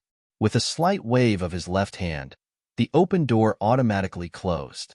A whirlpool appeared in Han Shuo's left hand, completely absorbing the smell of blood. Helen tightly hugged Han Shuo and cried for a while, slowly calming down. At this time, the whirlpool in Han Shuo's left hand absorbed the smell of blood, forming a rolling bead of blood. The bead of blood was still slowly swaying, absorbing the smell of blood from Helen's body, not letting a wisp of the smell drift outside. "I'm much better. I'm sorry for dirtying your body." Helen slowly pushed Han Shuo away. Seeing that Han Shuo's body was covered in blood, she apologetically said to Han Shuo with sparkling tears still hanging on her pretty face, "It's all right. Why isn't Fire Phoenix by your side? Shouldn't she be with you at this time?" Han Shuo discovered that ever since he came over, Fire Phoenix hadn't appeared in front of or behind others, so he asked with some surprise. Sister Fire Phoenix doesn't like too many humans. Generally, she won't appear in front of too many people unless there's something special. She lives in Tanai Forest Mountain, So when I need her, I only need to summon her telepathically. Now that you're by my side, there's no problem with my safety, so I didn't call her over. Helen explained to Han Shua. So that's how it is. Han Shua replied, saying, I also have a super-rank magical beast, a black dragon, but that fellow likes to run to places with a lot of people every day. The more people there are, the happier he is. It seems that even though he's not a super-rank magical beast, his temperament is also different. You also have a super-rank magical beast, a black dragon? Helen was astonished. Yes, he's currently undergoing a second-level evolution, so I've temporarily placed him in a safe place, Han Shua replied. Helen stared blankly at Han Shua for a while. She originally planned to say a few words about Han Shua's miracles, but on second thought, did this person lack any miracles? So she dropped the subject and didn't say much.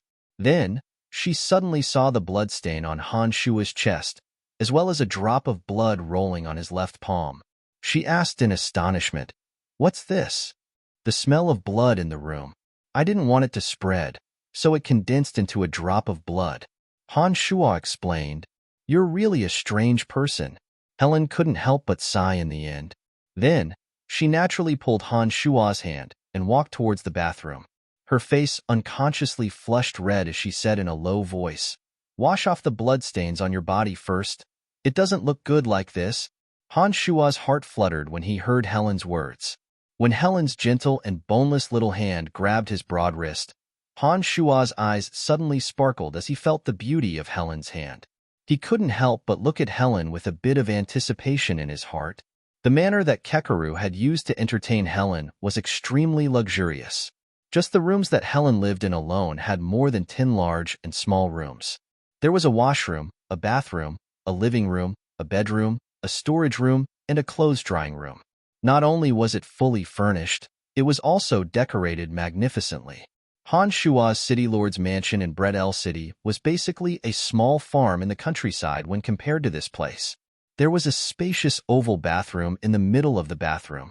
There was a small magical matrix in the ground, and a piece of fire-spark stone provided heat. The temperature of the entire bath was maintained at the most comfortable temperature. Helen's face grew even redder in the hazy mist, and she actually helped Han Shua undress in a gentle manner. After all of Han Shua's clothes were undone, Han Shua, who was more than 9 meters tall, was revealed in front of Helen. Every inch of Han Shua's muscles seemed to contain an explosive power. Even when he was standing in a relaxed posture, he was like a ferocious hunting beast that was ready to pounce. His naked body gave off an overbearing aura.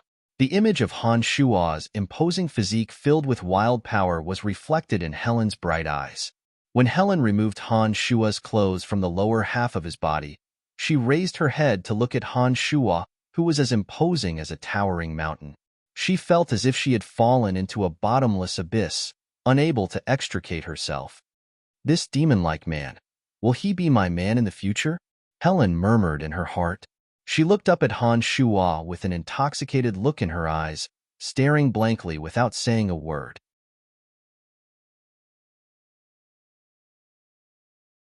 Chapter 363. Naked, Han Shua looked down at Helen, who was staring at him in a daze. His mouth cracked into a brilliant, sunny smile, and he stepped into the bath.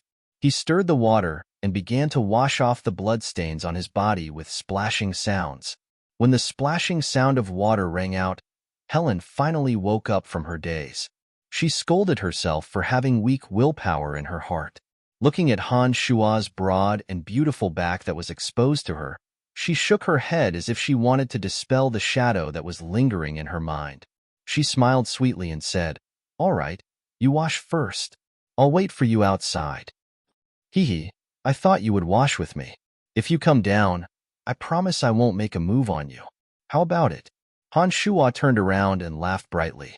He winked mischievously at Helen as he invited her. Helen's face blushed as if she was drunk. Hearing his words, she seriously considered it for a moment before saying with a charming smile, No, I'm afraid I won't be able to control myself and will take the initiative to throw myself into your arms. All right, you wash well. I'll come back when you're done. Han Shuo was speechless. However, this sentence was undoubtedly an affirmation of Han Shuo's charm. Therefore, Han Shuo laughed and said cheerfully, "All right, I'll wait for the day you truly let go of your reservations." Helen giggled. The sky that had been hazy in her heart for several months seemed to have been pushed aside to reveal a rainbow. Her mood suddenly became better, and she left amidst a string of bell-like laughter. After Helen left, Han Shuo leisurely cleaned the bloodstains on his body in the bath. Afterwards, it was Helen's turn to come in and bathe again. When Helen changed into a loose bathrobe and took a seat in the living room, Han Shuo was currently sitting with his legs crossed. He was drinking the fine wine in his glass while reading the thick necromancy book. When he saw Helen's beautiful face, he first smiled and praised her beauty. When the corner of Helen's mouth curved into a smile, he lightly coughed and said to Helen, "After this internal strife, your Helen Duchy should be the weakest among the 7 Grand Duchies. Benedict Sackville originally had an alliance with you, but now he has secretly interfered with your affairs. Kekara's rebellion against you definitely had Benedict Sackville's help. Right now, we must use the fastest speed possible to completely pacify the internal strife and prevent any more bad situations from occurring." Seeing Han Shuo start talking about serious matters, Helen frowned and lightly sighed. She said, "Even without this internal strife, our Helen Duchy is still the weakest among the 7 Grand Duchies. Our Helen Duchy has limited resources and lacks ores and foodstuffs. Compared to the other duchies, we are somewhat innately lacking. These past few years, we've always used the warhorses we raised to exchange for foodstuffs with Narsen Duchy. We've also used the other duchies, or the even more distant Brute Merchant Alliance to exchange for war equipment. Originally, our nation wasn't rich enough to begin with. In addition to the frequent internal strife, this made our situation even worse. That's why when you blackmailed me for 600,000 gold coins, I, a Grand Duke, couldn't even take it out." As if recalling Han Shuo's extortion of her, Helen fiercely rolled her eyes at Han Shuo and snorted angrily at the end of her sentence. Han Shuo awkwardly laughed a few times before opening his mouth to say, "Actually, if it wasn't for you and the Lancelot Empire becoming enemies and turning Bretel City into a hunting ground, the merchants of the Lancelot Empire could completely provide you with the foodstuffs and weapons you need. The Lancelot Empire doesn't have that many warhorses. If you sold your valiant warhorses to the Lancelot Empire, you would definitely be able to obtain considerable profits. Unfortunately, because Bretel City has been plundered and massacred too miserably, even those greedy merchants don't dare to rashly come here. To those merchants, your 7 Grand Duchies are like scourges and ferocious beasts. They naturally don't dare to trade with you. This is why some of the resources within your duchies are unable to obtain corresponding rewards. Humph. This is actually all your Lancelot Empire's own doing. Back then, it was because your Lancelot Empire wanted to conquer our 7 Grand Duchies. If you hadn't burned and looted all the way into our borders, the 7 Grand Duchies wouldn't have been able to come to an agreement so quickly and join forces to deal with your Lancelot Empire at all costs." Helen's charming face was filled with anger, as if recalling the arrival of the Lancelot Empire's army like scourges and ferocious beasts. The relationship between nations only consisted of conquering and being conquered. Every king of a nation would use any means possible to expand their territory. The Lancelot Empire was like this, the Kasi Empire was like this, and even the 7 Grand Duchies were like this. Otherwise, why would they fight each other endlessly? Who was in the right and who was in the wrong in this aspect would never be publicly determined. After hearing Helen's words, Han Shuo smiled wryly and said, "What happened in the past has nothing to do with us. With our current relationship, we can secretly carry out some smuggling activities. Do you have anyone in your hands that you can completely trust?" "Of course. My family's trusted aides are completely trustworthy. No matter what decision I make, they will support me," Helen proudly said. Nodding his head, Han Shuo said, "Very good. How about this? I can use some of Lancelot Empire's war equipment to exchange for your Helen Duchy's warhorses. Rations are also not a problem. This will be beneficial to both of us." After hearing Han Shuo's words, Helen sweetly smiled and agreed. Our Helen Duchy's warhorses are famous far and wide. How many gold coins do you intend to pay for them? This kind of matter should be properly discussed by our subordinates. What we need to do is only to finalize the overall situation. Han Shua shot a glance at the lightly giggling Helen and said with a smile, "Don't think about using any honey trap to tempt me. There are suitable people in Brett L City who can discuss this with your subordinates. I will make arrangements in this aspect. The two of us shouldn't discuss it in detail, so as to avoid hurting our relationship." After hearing Han Shua's words, Helen spat and said with a red face, "Who has any feelings for you? You treacherous and stingy man. You won't let me take even the slightest bit of advantage." All right. I'm going out for a while tonight. You should also be careful. Now that all the direct and collateral relatives of the Kekaru family have been killed, it's best for you to be on guard as early as possible. I think you will be very busy starting tomorrow. Now isn't the right time for us to talk about love." Han Shua said to Helen. You killed all the members of the Kekaru family?" Helen was horrified. Only now did she react. She stared at Han Shua in shock. Yes, any of his relatives who had the qualifications to succeed him as count, including his loyal lackeys. None of them escaped the fate of death. Don't worry, when the sun rises, the entire Seagate City will be in chaos. You'd better take advantage of this opportunity to deal with Kekaru's corpse. Also, make it look like you were the victim of an assassination. Finally, capture a few people and make them look like Narsen Duchy assassins." Han Shua said to Helen with a faint smile. Good kill, good kill," Helen first shouted in a cold and pleased voice. Then, she smiled sweetly, a sinister glint flashing in her eyes as she said, "Don't worry, I'm very good at this kind of thing. By this time tomorrow, Seagate City should be under my control. I've been waiting for this day for a long time." Hee, I like this kind of confidence in you. All right, I'll be leaving for a while. You'd better call Fire Phoenix back to protect yourself. Han Shua warned Helen before leaving the place. The Dark Mantle organization of the Lancelot Empire had secret members everywhere. After Han Shua's arrival in Brett Hell City, the Dark Mantle stronghold in Brett Hell City had gradually become stronger. Candide had personally arranged for some members to infiltrate Brett Hell City, and Dick had arranged for them to be stationed in the 7 Grand Duchies. When Han Shua had advanced to the rank of Second Dark Sun, he had used his privileges to expand the Dark Mantle's personnel. He had Jack secretly allocate 100,000 gold coins as the operating funds for those members who had infiltrated the 7 Grand Duchies. With enough gold coins, those people had secret strongholds in every city in the 7 Grand Duchies, and they gradually grew in scale.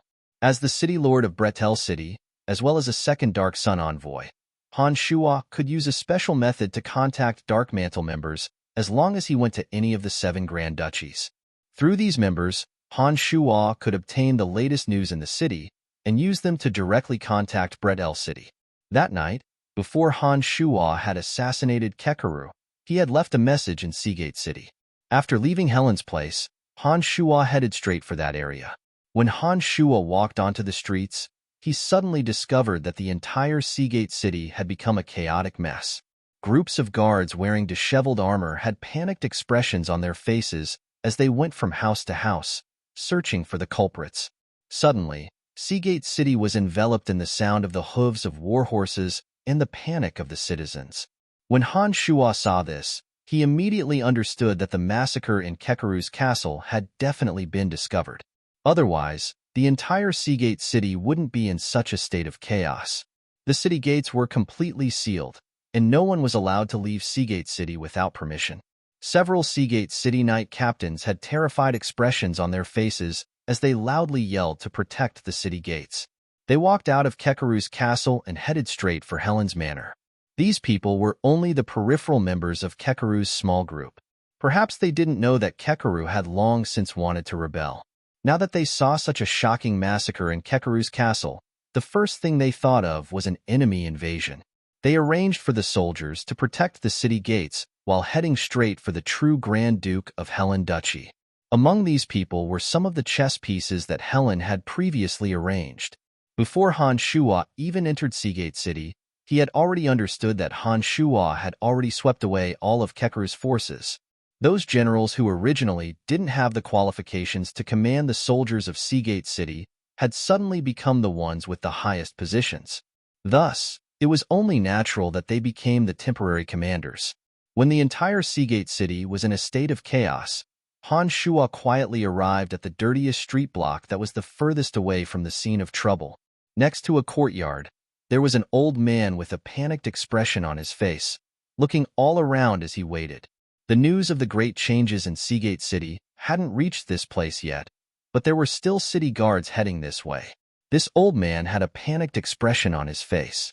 Perhaps he had already received the news. When Han Shuo suddenly stopped in front of him, the old man was obviously greatly startled and hastily retreated a few steps. Only when he discovered that there was a token in Han Shuo's hand did he let out a sigh of relief and respectfully saluted. "Greetings, my lord. Let's go. Bring me somewhere else to talk," Han Shuo said. The old man didn't have the slightest bit of hesitation. He brought Han Shuo back and forth through this dirty street block. After walking through about 6 streets, they finally stopped at a small farm. This farm had a few weak and emaciated warhorses. The stables were filled with smelly weeds. When the old man arrived here, he directly walked towards a small thatched house. After entering the thatched house, the old man looked around a few times through a small hole before opening a tunnel under his bed. He moved aside to let Han Shuo enter first. After passing through the dark tunnel, Han Shuo finally arrived at a secret underground room with 3 rooms. Inside the room, there were 4 people with different expressions. They were either dressed as merchants or farmers. When they saw Han Shuo appear, they were all extremely shocked. When Han Shuo flashed the token in his hand, they finally calmed down. They hastily bowed and said, "Greetings, Lord Envoy." Within the Dark Mantle, they only answered to the higher-ups within the organization. Therefore, Han Shuo's identity as the city lord of Bretel City didn't have any effect. On the contrary, Han Shuo's identity as a second Dark Sun envoy could make them obedient. We're all on the same side. No need to be polite," Han Shuo said indifferently, then bluntly sat down in the center. At this time, the old man who had let Han Shuo in first also walked in. "Reporting to my lord, a shocking murder has occurred in Seagate City. The entire family of the Lord of Seagate City, Marquis Kekeru, has been massacred. We just received news that this matter will completely change the power structure of Seagate City." The old man respectfully bowed and hurriedly reported this shocking news to Han Shuo. The search that had spread throughout the entire Seagate City hadn't yet penetrated deep into this dirty and desolate area. Receiving this news in advance made Han Shuo feel very satisfied. Nodding his head, Han Shuo said, "I've already received this news. You've all done well. My lord, Helen Duchy's Grand Duke Helen is currently in Seagate City. This vicious woman will definitely seize the opportunity to seize control of Seagate City. Now that Kekeru's entire family has been massacred, I don't know if it was done by this woman. However, according to our intelligence, this woman doesn't have this kind of strength, so it shouldn't be her." The old man furrowed his brows as he bitterly analyzed, as if trying to figure out a clue. Han Shuo waved his hand, stopping the old man's nagging. Smiling, he said, "All right, let's not talk about this matter for now. I'll write a letter, and you can send someone to deliver it to Dick. There's no need to discuss anything else."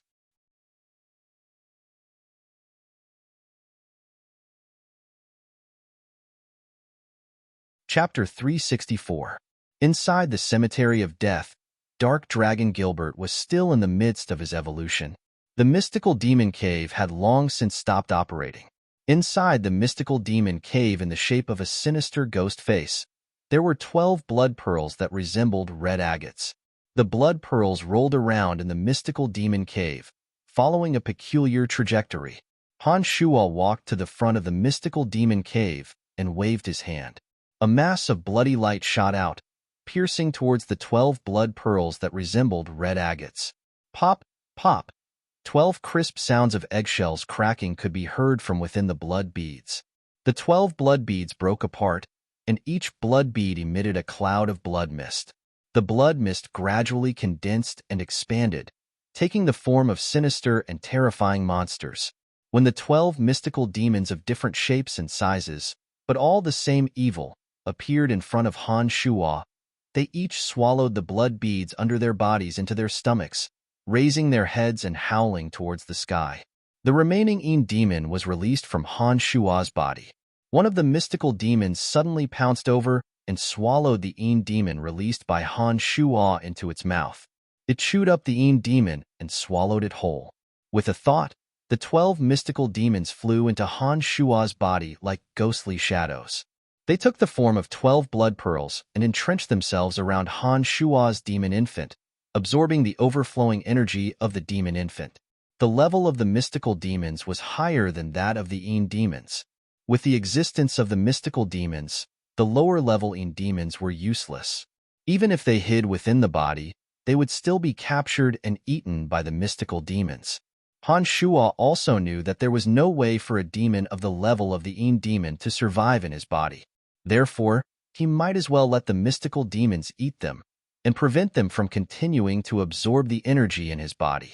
The energy that Han Shuo's demon infant could release at the separate demon realm was astonishing. For the mystical demons that were connected to Han Shuo's bloodline, they only needed to absorb a little bit of energy from Han Shuo's body to bring endless benefits to Han Shuo. Compared to the lower-ranked original demons and Yin demons, the mystical demons could be further away from Han Shuo's body. If the mystical demons could be attached to a person's mind, then they could be thousands of miles away from Han Shuo without any hindrance. Once a mystical demon possessed a person's mind, it would be able to feed on that person's brain every day, no longer needing Han Shuo's strength to replenish itself. In the beginning, the mystical demons would eat that person's brain to slowly change his thoughts and affect his judgment. Later on, when this person's brain was completely devoured by the mystical demon would replace it and completely become the mystical demon in that person's body, allowing Han Shuo to use it as he pleased. This was equivalent to the most advanced puppetry technique. The final result was that the person's soul would disappear, and the physical body would become the user of the mystical demons. From the moment the mystical demon was enchanted, as the master of the mystical demon, Han Shuo was able to control that person's thoughts and easily learn all of their secrets. Even if this person was not dead, Han Shuo could use the mystical demons to change his mind, making him unconsciously follow Han Shuo's guidance. With these 12 mystical demons, as long as Han Shuo could enchant them into the brains of the other dukes of the 7 Grand Duchies, Han Shuo would be able to control the 6 dukes with the help of the 6 mystical demons. At the beginning, he would affect their judgment and decision-making ability, and finally, when the mystical demons had devoured their brains, they would be completely under Han Shuo's control. On the other hand, before the mystical demons were enchanted, they could also become Han Shuo's good assistants. That omnidirectional, traceless, and formless exploration was the innate magical ability of the demons. In addition, the mystical demons could be like the Yin demons, easily transforming into Han Shuo's appearance, and could even speak the human language to become another Han Shuo. Of course, the strength of the mystical demons could not be compared to Han Shuo's, but they could become Han Shuo's scapegoat at critical moments, which was equivalent to giving Han Shuo 12 extra lives. The strength of the mystical demons could not compare to Han Shuo's, but they still had an advantage over ordinary experts. Mystical demons that could transform into solid and incorporeal forms could similarly swarm their opponents in battle. They were so fast that they looked like flashes of bloody light, making it difficult for ordinary people to deal with them. With the 12 mystical demons entrenched in Han Shuo's body, Han Shuo was even more confident. Seeing that Dark Dragon Gilbert had yet to awaken, Han Shuo took out the skeletal staff, opened the boundary of the Cemetery of Death, and headed in the direction of the Valley of Sunshine. In Tanai's place of extreme water, the water elite zombie that Han Shuo had left behind also received a message. This made Han Shuo understand that the water elite zombie could also be born. Flying from the dark forest to the Valley of Sunshine, Han Shuo did not openly enter the valley from the front door because he didn't understand the current situation in the valley. Instead, he descended from the sky to a remote corner and then sneaked into the place of extreme water where the water elite zombie was being refined. This shop was now Han Shua's personal property. The Soul Destroyer mercenary band had not set up camp here, but had sent people over to clean it regularly. When Han Shua walked in, he discovered that the ground was clean, and there were no cobwebs in the room. In the Valley of Sunshine, this shop that had been cursed by the evil god was rather famous. After many people mysteriously died inside, ordinary people would take a detour even if they came to this area. No one dared to come here. Originally, there was a blood-water demon here. When Han Shua arrived, the threat of the blood-water demon was eliminated. However, he set up the Shura Soul Formation, which was also full of danger. Han Shua entered the underground place of extreme water with ease. With the experience of the earth, wood, and fire elite zombies, Han Shua did not spend too much time with the water elite zombie in this place of extreme water. Compared to the other 3 elite zombies of the 5 extremes, this water elite zombie appeared very ordinary. Apart from an additional layer of amber armor, there was nothing particularly eye-catching about it. Han Shua was well aware of the water elite zombie's abilities and was in no hurry to have it demonstrate to him. After planting a soul imprint on it, Han Shua summoned Little Skull and handed the water elite zombie to him, then sent the 2 back to the paradise of death. With the water elite zombie healed, Han Shua did not continue to stay in the Valley of Sunshine, lest he leave a bad impression on the Cairo mercenary band. Currently, the Valley of Sunshine was still under the control of the Cairo mercenary band. Han Shua's action of not going through the main entrance was a form of contempt towards the person in charge here. At present, Han Shua wasn't too clear about the relationship between the Soul Destroyer mercenary band and the Cairo mercenary band. He didn't want to clash with the Cairo mercenary band for the time being if it wasn't necessary. Therefore, Han Shua quietly left the Valley of Sunshine after dealing with Water Elite Zombie and headed towards the secret area where the Soul Destroyer mercenary band was located.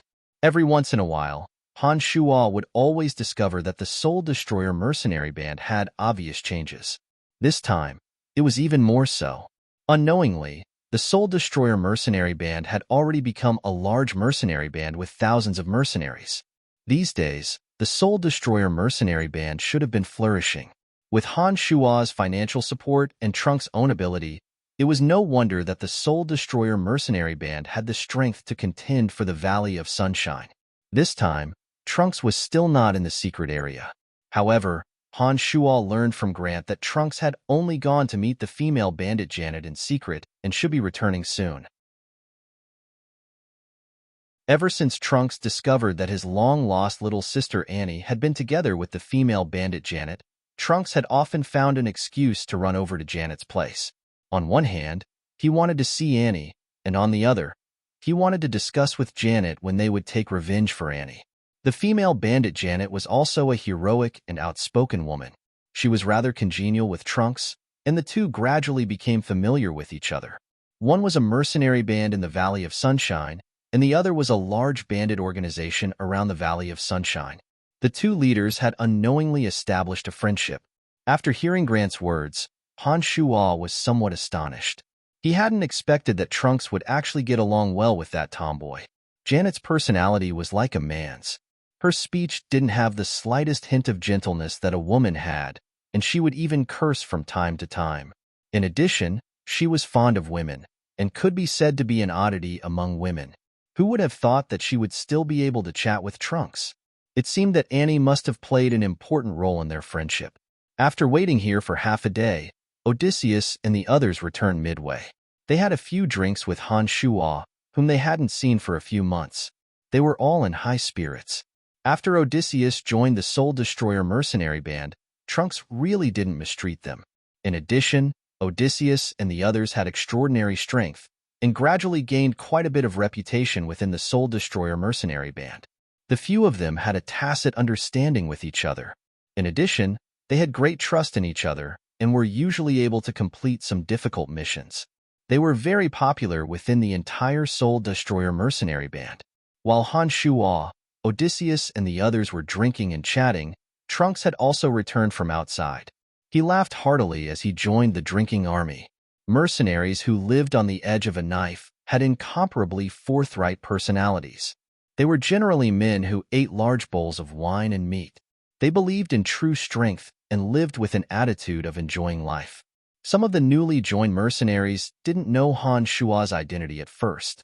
However, after a few veteran mercenaries revealed Han Shua's identity, the newly joined mercenaries all revealed looks of worship. There were even a few young mercenaries who couldn't contain themselves and excitedly came over to toast Han Shua. Although Han Shua didn't come to the Valley of Sunshine often, he would leave behind spectacular deeds every time he did. The current leader of the Rainbow Sickle Mercenary Band, Florida, and the patriarch of the House of Minlo, Adam, had both been defeated by Han Shua's hands. Especially when Han Shua had suddenly appeared in the valley and joined forces with the leader of the Cairo Mercenary Band, Loriton, to help him bring the Cairo Mercenary Band's experts out of the valley and kill the Light Grand Magus Ferguson of the Church of Light. This news had been widely spread in Tanai of the Sunshine Valley. Han Shua wasn't in the Valley of Sunshine, but the legends of Han Shua had always been circulating in the Valley of Sunshine. Han Shua's reputation played a huge role in the reason why a portion of the young mercenaries desperately wanted to join the Soul Destroyer Mercenary Band. It was precisely because of Han Shua that Trunks had been able to attract so many young experts with potential. How's the situation recently? After drinking heartily in the plaza, Trunks and Han Shua came alone to a secret room in the belly of the mountain. Han Shua went straight to the point and asked Trunks the moment he entered. Trunks smiled wryly and said, "The Soul Destroyer Mercenary Band seems to have a pretty good reputation right now, but it's also because of this that the other 4 mercenary bands are on guard against us. The Cairo Mercenary Band that was originally on good terms with our Light Major is no longer as friendly towards us. We're walking a tightrope now. I'm afraid that the other 4 mercenary bands will join forces and deal with our Soul Destroyer Mercenary Band first. In any case, the undercurrents in the Valley of Sunshine are surging like a tide. It seems that a storm could spread at any time." Hearing Trunks' words, Han Shua nodded and said, "That's inevitable. Everyone wants to have a bite of the fat meat that is the Valley of Sunshine. This is the central region of 3 countries. Controlling the Valley of Sunshine will not only allow one to obtain large amounts of gold coins, but also some secret benefits. For mercenary bands that wish to rapidly develop, controlling the Valley of Sunshine is the fastest way. Yes, the current situation here is a bit chaotic. Our Soul Destroyer Mercenary Band has temporarily not participated in any moves to seize power. It's precisely because I've shown that I have no interest in maintaining order in the Valley of Sunshine that the other mercenary bands haven't made a move against me for the time being. During this period of time, I've secretly joined forces with Janet, preparing to find a way to avenge Annie. However, the enemies are Florida, Butcher Gustav, and the even more difficult to deal with Kasi Empire's Bradley Pillon. Bradley Pillon is the younger brother of the Kasi Empire's king. I'm afraid I have no way to deal with him for the time being. Currently, Janet and I are discussing our plans to kill Butcher Gustav first. All along, Butcher Gustav has been colluding with Florida. As long as we get rid of the Butcher, Florida's strength will be greatly reduced. At that time, I'll skin Florida alive bit by bit. When I have enough strength, I'll deal with Kasi Empire's Bradley Pillon. I want to leave this person for last." Trunks said hatefully, "How about I help you get rid of the Butcher and Florida first? In any case, I'm currently in the Valley of Sunshine. Although the strength of these 2 isn't bad, they aren't much of a threat to me. As long as I want to kill the 2 of them, they absolutely won't be able to escape." Han Shua thought for a moment and suggested to Trunks. Shaking his head resolutely, Trunks said to Han Shua, "I appreciate your good intentions, but I want to slowly kill these 3 myself. Annie is like a sister to me. She has suffered so much. I must make those bastards pay with blood." Seeing Trunks' insistence, Han Shua sighed lightly and nodded. "Since that's the case, then I won't interfere." "All right, Gilbert is with me at the moment. He's currently at the critical point of his 2nd evolution and won't be back to help you in the short term. Be careful on your own. Don't worry and go about your business. Leave the Valley of Sunshine to me. If there's really no other way, I'll contact you." "Ha, I heard that you even killed Kelt, the commander of the Brute Merchant Alliance's Redbud Knights. You're getting stronger and stronger, Trunks exclaimed in admiration. The dark forest and the Valley of Sunshine weren't too far apart, and the mercenaries were all characters who had traveled extensively. Their information network couldn't be any better. Han Shuo wasn't the least bit surprised that Trunks knew about this. Heh, that's all Celt's bad luck. You also know where the Dark Mantle stronghold is. If there's anything particularly important, you can directly contact me through the Dark Mantle. Of course, you can also leave a message at the address I gave you. Alright, I'll be leaving first. Tanai, I believe that with you in the Valley of Sunshine, the entire Valley of Sunshine will belong to our Soul Destroyer mercenary band sooner or later. Han Shuo said with a smile. Trunks replied boldly after hearing Han Shuo's words. Don't worry, I've eaten one of your pills and now have the strength of a great swordmaster. Looking at the entire Valley of Sunshine, apart from that madman Loriton, who else can be my match? In addition, we're different from berserkers. We have unlimited possibilities for breakthroughs. I believe that with the passage of time, my strength will surpass Loriton's sooner or later.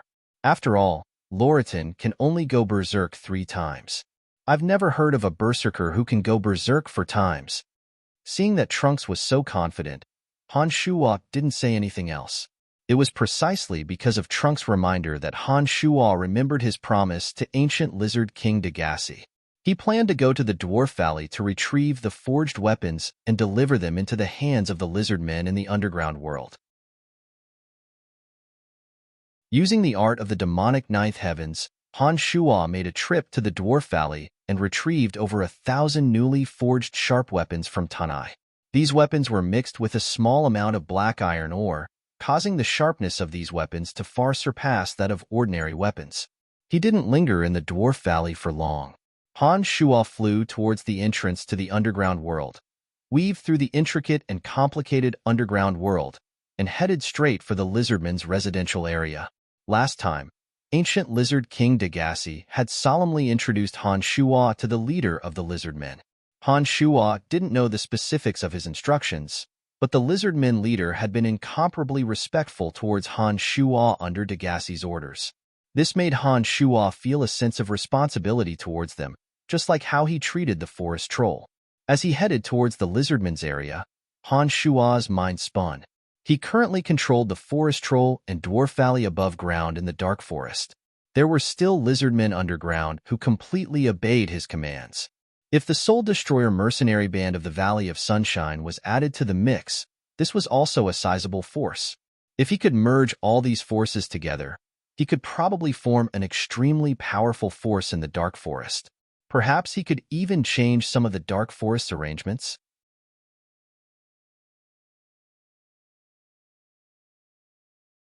Chapter 365.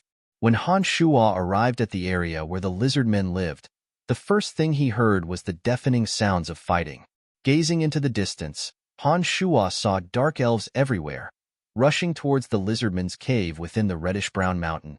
Within the reddish-brown mountain, the lizardmen hid in the winding caves, holding simple and crude weapons to resist the attacks of the dark elves. These dark elves were obviously formed from a combination of several families. Their clothes were divided into purple, black, light green, and other colors. There were close to 10,000 dark elves, but only a portion of them were actually attacking the mountain. Close to 7,000 were still watching from the outside, not participating in the attack this time. Among the dark elves, there were a few good-looking youths with an ancient aura on their bodies that gave Han Shuo a headache. Han Shuo could sense from the aura of those handsome youths that their age didn't match their youthful appearance. In the middle of those handsome youths, there was a purple gauze tint. Within the tint, there was a faint evil and strange aura that could bewitch all living things. Han Shuo's consciousness swept over. He didn't think that the person in the tint would actually react, a wave of aura rebounding along the path of Han Shuo's consciousness. Han Shuo was startled and hastily concealed his aura, giving up on the idea of directly barging in. Instead, he used the Earth Elite Zombie to open up a secret passage to the center. He planned to go inside and see the lizardmen leader first before doing anything else. Han Shuo could sense the strength of the person in the purple gauze tint through her aura. Although this person's strength wasn't as terrifying as the ancient lizard king Dagaci's, she was much stronger than the average human great swordmaster or grand magus. Han Shua carefully sensed her aura, feeling that this woman's aura was about the same as Lawrence's master, sacred swordmaster Karel Ascot. He couldn't help but feel a bit aghast. Han Shua didn't expect to meet such an expert in the underground world. With Han Shua's current strength in the separate demon realm, if he had the Demon's Lair Edge and Little Skull, he might be able to fight against such an expert. However, beside this person, there were several other handsome young men. The auras of these handsome young men were also very distant. Although they were not as powerful as the experts in the purple gauze tint, they were still very troublesome. Apart from that, there were also over 7,000 dark elves surrounding them. Han Shua wasn't arrogant enough to think that he could single-handedly confront this group of powerful dark elves. Using the Earth Elite Zombie to create a tunnel, Han Shua made his way towards the center of the reddish-brown mountain. Clanking sounds of fighting reached his ears. It looked like the dark elves and lizardmen were fighting above him. Before leaving the underground world last time, Han Shua had learned from the lizardmen leader the location of the central region of the lizardmen's territory. He also had a way to directly communicate with the lizardmen. When Han Shua had traveled all the way to the central region, he used the Demon's Lair Edge to cut through the hard rocks, directly breaking through a meeting point in the center of the lizardmen's territory. This was an enormous ring-shaped cave, roughly the size of a basketball court. Bright red sharp rocks hung from the ceiling, as if they would fall at any time. The cave was filled with stone stools. These stools had been ground by the lizardmen and were smooth enough for one to sit on. At this time, a large group of lizardmen had gathered here. It looked like they were discussing a way to deal with the dark elves. When Han Shua appeared, the head of the lizardmen suddenly became pleasantly surprised. It mumbled something in the lizardmen's language and led the group of lizardmen to kowtow to Han Shua. "Emissary of the true God, you must have come to save us. We've been waiting for you for a long time." The leader of the lizardmen respectfully said to Han Shua in the awkward-sounding common language. Creasing his brow, Han Shua said, "The true God must have already left this place. What's going on with those dark elves outside? Why would they dare come here?" "Lord Emissary, not long after the true God left, the entire underground world's dark elves unexpectedly stopped their internal strife. They were all subdued by a dark elf called Adele. Legend has it that this dark elf woman can communicate with the evil goddess they believe in, Rose. She possesses the power of evil, and in a short month, she controlled all the dark elves in the underground world. These past few days, she's led the dark elves to attack us lizardmen. However, this woman still doesn't dare to confirm whether our true God has left or not, so she's been probing for a few days without daring to truly attack. But slowly, her attacks are getting stronger and stronger, and we can't hold on much longer. Fortunately, Lord Emissary came." The lizardmen leader hastily explained to Han Shua. The dark elf called Adele suddenly appeared after Dagaci left. In a short month, she unified the scattered dark elves and became the most frightening force in this layer of the underground world. Han Shua was a bit surprised as he listened to the lizardmen leader's explanation. He didn't know why this dark elf woman had suddenly appeared. It seemed that she also knew a bit about the ancient lizard king Dagaci. Without a doubt, the expert that Han Shua's consciousness had just sensed in the purple gauze tint should be the dark elf called Adele. With the powerful aura that Han Shua sensed from her body and the strength of the ancient dark elves beside her, if it weren't for the existence of the ancient lizard king Dagaci, they would have long since broken through this place and enslaved all the lizardmen here. As for how this dark elf woman Adele had appeared, it wasn't something that Han Shua should be thinking about right now. This time, Han Shua had come to the underground world to protect the lizardmen according to his promise to Dagaci. Therefore, after the lizardman leader explained the situation, Han Shua took out all the weapons he'd brought from his space ring without another word, saying, "I've brought these weapons for you. Don't worry, I'll help you fend off the dark elves." "Thank you, Sir Envoy." The lizardman leader kowtowed gratefully. Nodding his head, Han Shua didn't say anything else. He watched as the lizardmen leader arranged for people to quickly distribute these weapons and released the 12 recently refined mystical demons. 10 of the mystical demons filled the entire complex cave, while the other 2 flew out of the reddish-brown mountain and hovered high above, spying on the dark elves' movements from a distance. Asterisk, asterisk, asterisk. In the place where Han Shua's consciousness had just probed, a handsome young dark elf said, "Matriarch, it's been 5 days. The lizardmen don't have the power to resist at all. Shouldn't we launch an all-out attack?" Wait a little longer. I just sensed a strange aura. This aura was actually trying to probe me, but when I wanted to look at its source, that aura disappeared. This is a little strange. A languid female voice came from within the purple gauze tent. Several young dark elves who had lived for several hundred years felt their mouths go dry when they heard this voice, a ball of lust rising in their hearts.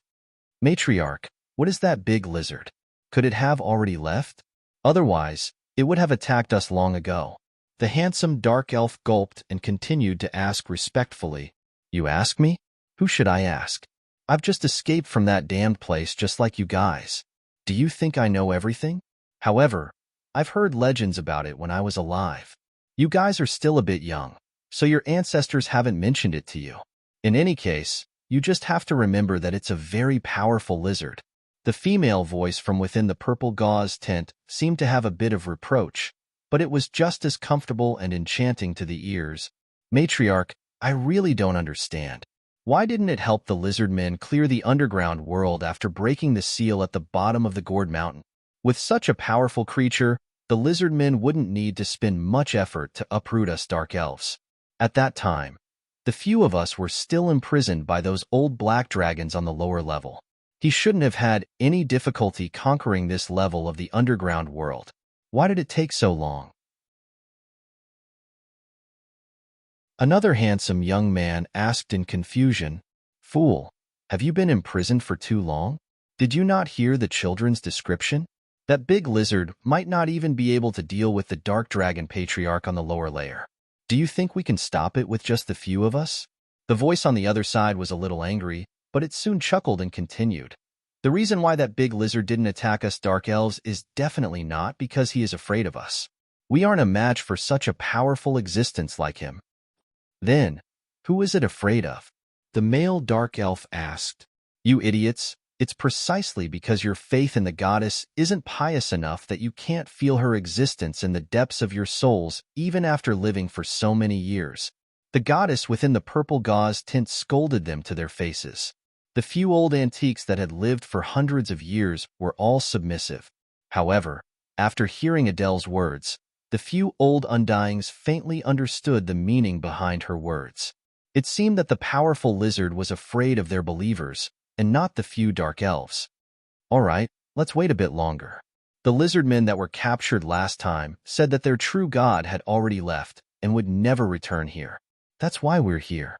Otherwise, I wouldn't have dared to bring you idiots to your deaths. I think that the lizardmen might really have left. Otherwise, they would have killed their way out long ago," Adele said to the few old fellows from within the purple gauze tent. At this moment, a dark elf suddenly ran out of the cave. This dark elf wielding a curved bow arrived in front of the purple gauze tent and reported with an astonished expression, "Matriarch, those lizardmen suddenly have a few sharp weapons in their hands. These weapons seem to be tailor-made for the lizardmen. They're very comfortable with them and can easily cut through our bodies. In addition, I don't know why, but a lot of undead creatures have suddenly appeared inside. These undead creatures have blocked the path and are helping the lizardmen defend against my attack." Adele's surprised exclamation came from within the purple gauze tent. After a moment of silence, Adele said, "It should be that necromancer named Brian. It can't be wrong. It seems that he was the one who tried to spy on my existence. Sikong, go over there and see if you can find that necromancer and bring him to me." The dark elf that had been asking questions respectfully nodded his head. He didn't say anything superfluous as he lightly floated into the cave. A blue crystal ball the size of a human head was taken out by the dark elf named Sikong and held between his two hands. As he walked into the cave, the crystal ball slowly absorbed the black silk-like threads that escaped from his palms. These threads slowly floated into the blue crystal ball, forming patterns of the cave. Strands of faint blue light floated out of the crystal ball like swimming fish, as if they were exploring the intricate and complicated paths within the cave. Gradually, a topographic map of more than half of the cave was drawn within the blue crystal ball.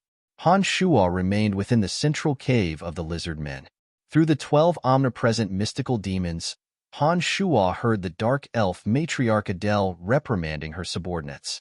He roughly understood that they should have been freed from the imprisonment of the dark dragon chieftain in the lower layer. As for how they had escaped, Han Shuo wasn't too clear. However, from Adele's words, these dark elves that had suddenly appeared should have lived for a very long time. As soon as the dark elf named Sikong entered the cave, a mystical demon had already locked onto him, clearly seeing the movements of the crystal ball in his hand. Han Shuo, who was in the middle of arranging for the lizard men to assemble suitable troops to resist the dark elves, suddenly opened his mouth and said to the lizard men leader, "Look after them for a while. I'm going out for a bit." As soon as these words were spoken, Han Shuo flew out from the cave. The mystical demons had been floating in the intricate and complicated cave for so long that Han Shuo had long since become familiar with the terrain inside. It didn't take long for him to find the dark elf Sikong who had entered the cave. "Are you looking for me?" Han Shuo suddenly revealed himself in a remote cave, facing the dark elf Sikong who was holding a crystal ball in his hand. I didn't expect you to deliver yourself to our doorstep. Necromancer, it was you who ruined our plans last time. I didn't expect that you would actually dare to come again this time," Sikong said with a cheerful smile when he saw Han Shuo take the initiative to appear. He shone the blue crystal ball in his hand in the air. All of a sudden, the absorption patterns within the crystal ball all burst out from within.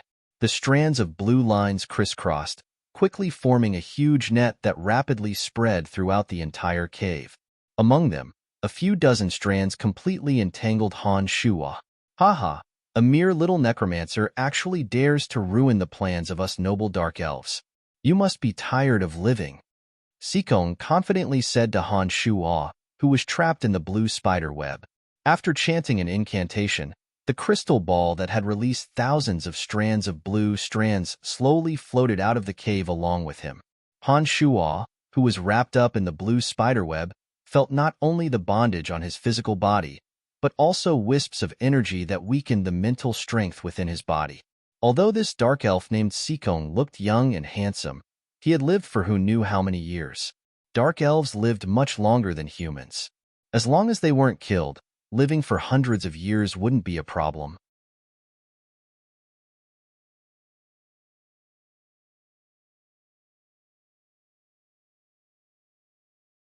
Chapter 366. Since you've come in, don't even think about running away. Han Shuo laughed nastily. The demon's lair edge interweaved into a bloody light that filled the sky, activating the bloody radiance of 10,000 cuts. The demon's lair edge exploded with streaks of bloody light, forming a blood-red ball of light that swept towards the seemingly young dark elf, Sikong. As soon as Sikong saw the blade-like rotating mass of blood, which contained a terrifying baleful aura that made him feel as if he was about to die, he retreated even faster. The bloody radiance of 10,000 cuts chased after Sikong like a bone-chilling ghost. Along the way, Sikong had drilled into the narrow underground tunnel. Under this attack, a large amount of rocks fell down like hailstones, forcibly widening the underground tunnel to twice its original size. When the few dark elves who had entered from outside saw that Sikong was being chased by the ball of red light, one of them loudly shouted, "Protect the elder!" Those few truly young dark elves bravely stood in front of Sikong without a care for their own safety. However, they were crushed into pieces by the blood-red light, becoming minced meat that mixed with the rocks on the ground. After Sikong witnessed the power of the blood-red light, he was truly scared out of his wits. The crystal ball that he had been holding in his hand lit up with a misty blue light. The blue light contained a portion of the divine power bestowed by the evil goddess Rose. It was weaving like a living snake, quickly forming a protective barrier as thin as a cicada's wing, blocking Sikong, who was a few steps too slow in retreating. The blood rays bombarded the top of the thin protective barrier. The faint blue radiance within the barrier had an innumerable entangling force, quickly dissolving the power of the blood rays. When the thin protective barrier shattered with a loud bang, Sikong had already taken the opportunity to retreat from the cave. He was so scared that his entire body was drenched in cold sweat. Sikong, who had lived for hundreds of years, clearly realized that he alone was not a match for Han Shuhua. The older a person was, the more afraid they would be of death. Sikong was also the same. When he saw Han Shua's strength, he immediately gave up on the idea of risking his life to fight with Han Shuhua. He retreated with a speed faster than when he came, and directly flew to the front of the purple muslin tent.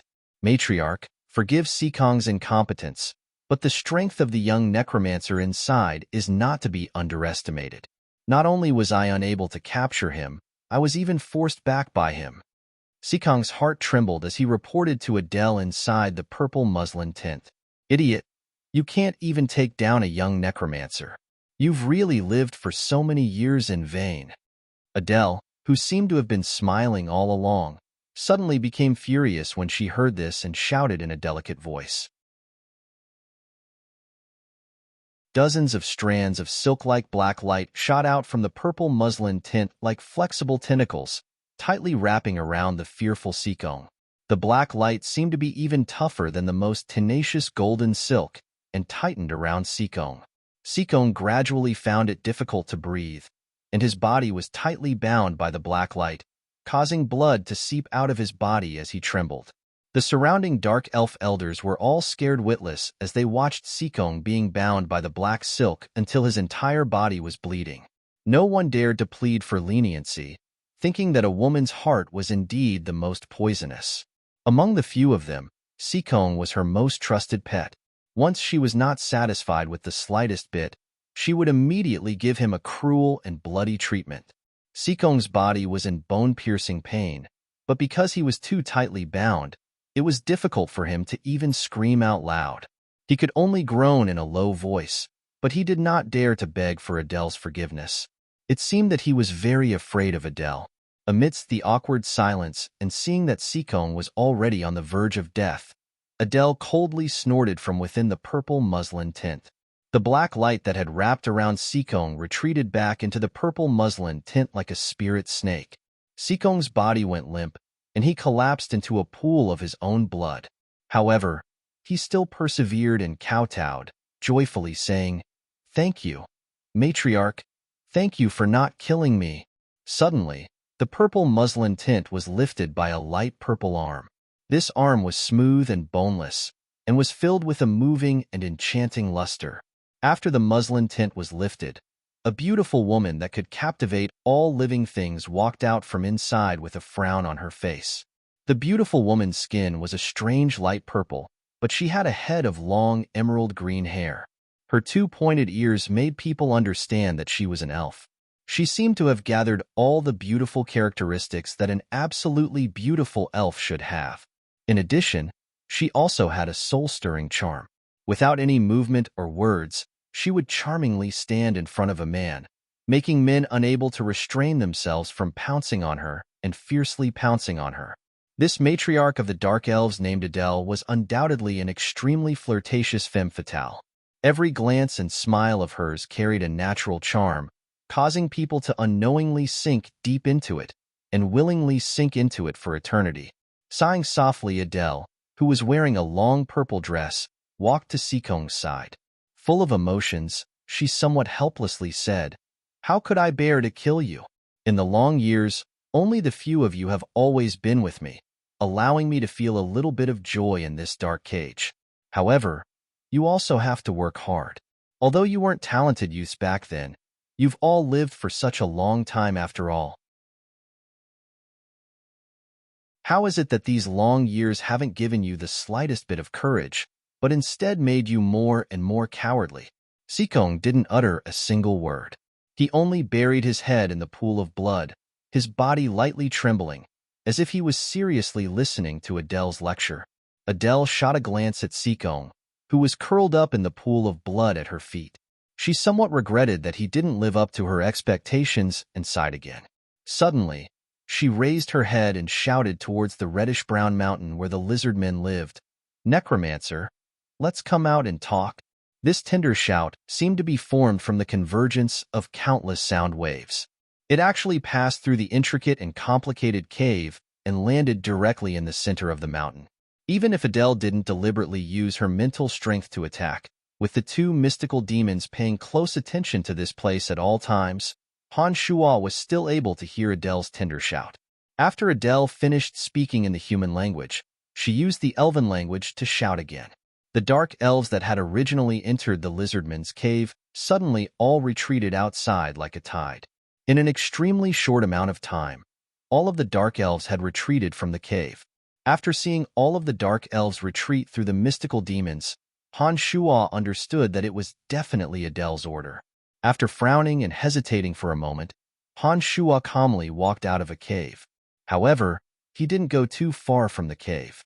After Han Shuo walked out of the cave, several lizardmen that had discovered Han Shuo's whereabouts quickly informed the lizardman chief of his actions. After the lizardman chief received this news, he led the lizardmen inside and followed him out. When Han Shuo stood not far from Adele, the lizardman chief led the lizardmen to follow behind Han Shuo. Han Shuo walked out of the cave and glanced at the matriarch of the Dark Elves, Adele. He was immediately shocked by Adele's beauty that could turn all living things upside down. However, Han Shuo's willpower was as firm as a rock. He didn't reveal any expression of infatuation because of Adele's beauty. With a relaxed expression, he said, "I've come. What do you want to talk to me about?" "Hee, that big lizard. Has he already left this place?" Adele smiled sweetly. Some of the young male dark elves in the surroundings clearly swallowed their saliva. Han Shuo didn't hide it. He smiled and nodded. "That's right. He has left this place. However, it's hard to say when he will return. Even if he doesn't return in a short time, I will still help these lizardmen. If you are thinking of enslaving the lizardmen, we can play slowly." This Adele had been probing until now. She probably already had a plan in mind.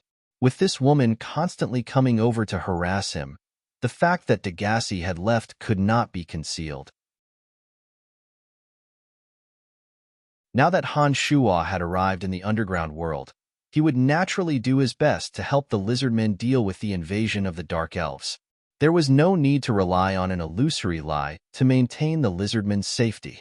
Adele giggled endlessly, causing Han Shuo's heart to ripple with lust. She sized up Han Shuo with interest and said, "Play slowly? Once that big lizard leaves, do you think you can stop me?" "Who knows?" Han Shuo's expression was calm. The corner of his mouth hooked up into a pondering smile. He looked at Adele and said, "Do you want to try?" "Of course, I really want to try. You were able to force Sikong to retreat from there. This shows that your strength should be extraordinary. However, young man, how old are you? I believe that in terms of human age, there is a limit to your strength. I don't think you can stop us Dark Elves from dominating the underground world." Adele smiled sweetly, full of confidence. Shrugging his shoulders, Han Shuo said in a carefree manner, "Then there's nothing to talk about. How do you want to play? No matter what method you want to use, I'll be happy to accompany you. If it's a hand-to-hand battle on the bed, I'll welcome it even more, ha." With the lizardmen led by the lizardmen leader behind him, in addition to the number of undead creatures from another world, Han Shuo did not have much confidence in this Adele. After all, Adele's strength alone was powerful enough. The strength of those handsome male dark elf elders also could not be underestimated. In addition, they had close to 10,000 dark elf experts. However, Han Shuo did not believe that Adele would fight him to the death for the sake of the lizardmen. Therefore, he was not afraid of Adele's threat and even dared to tease her.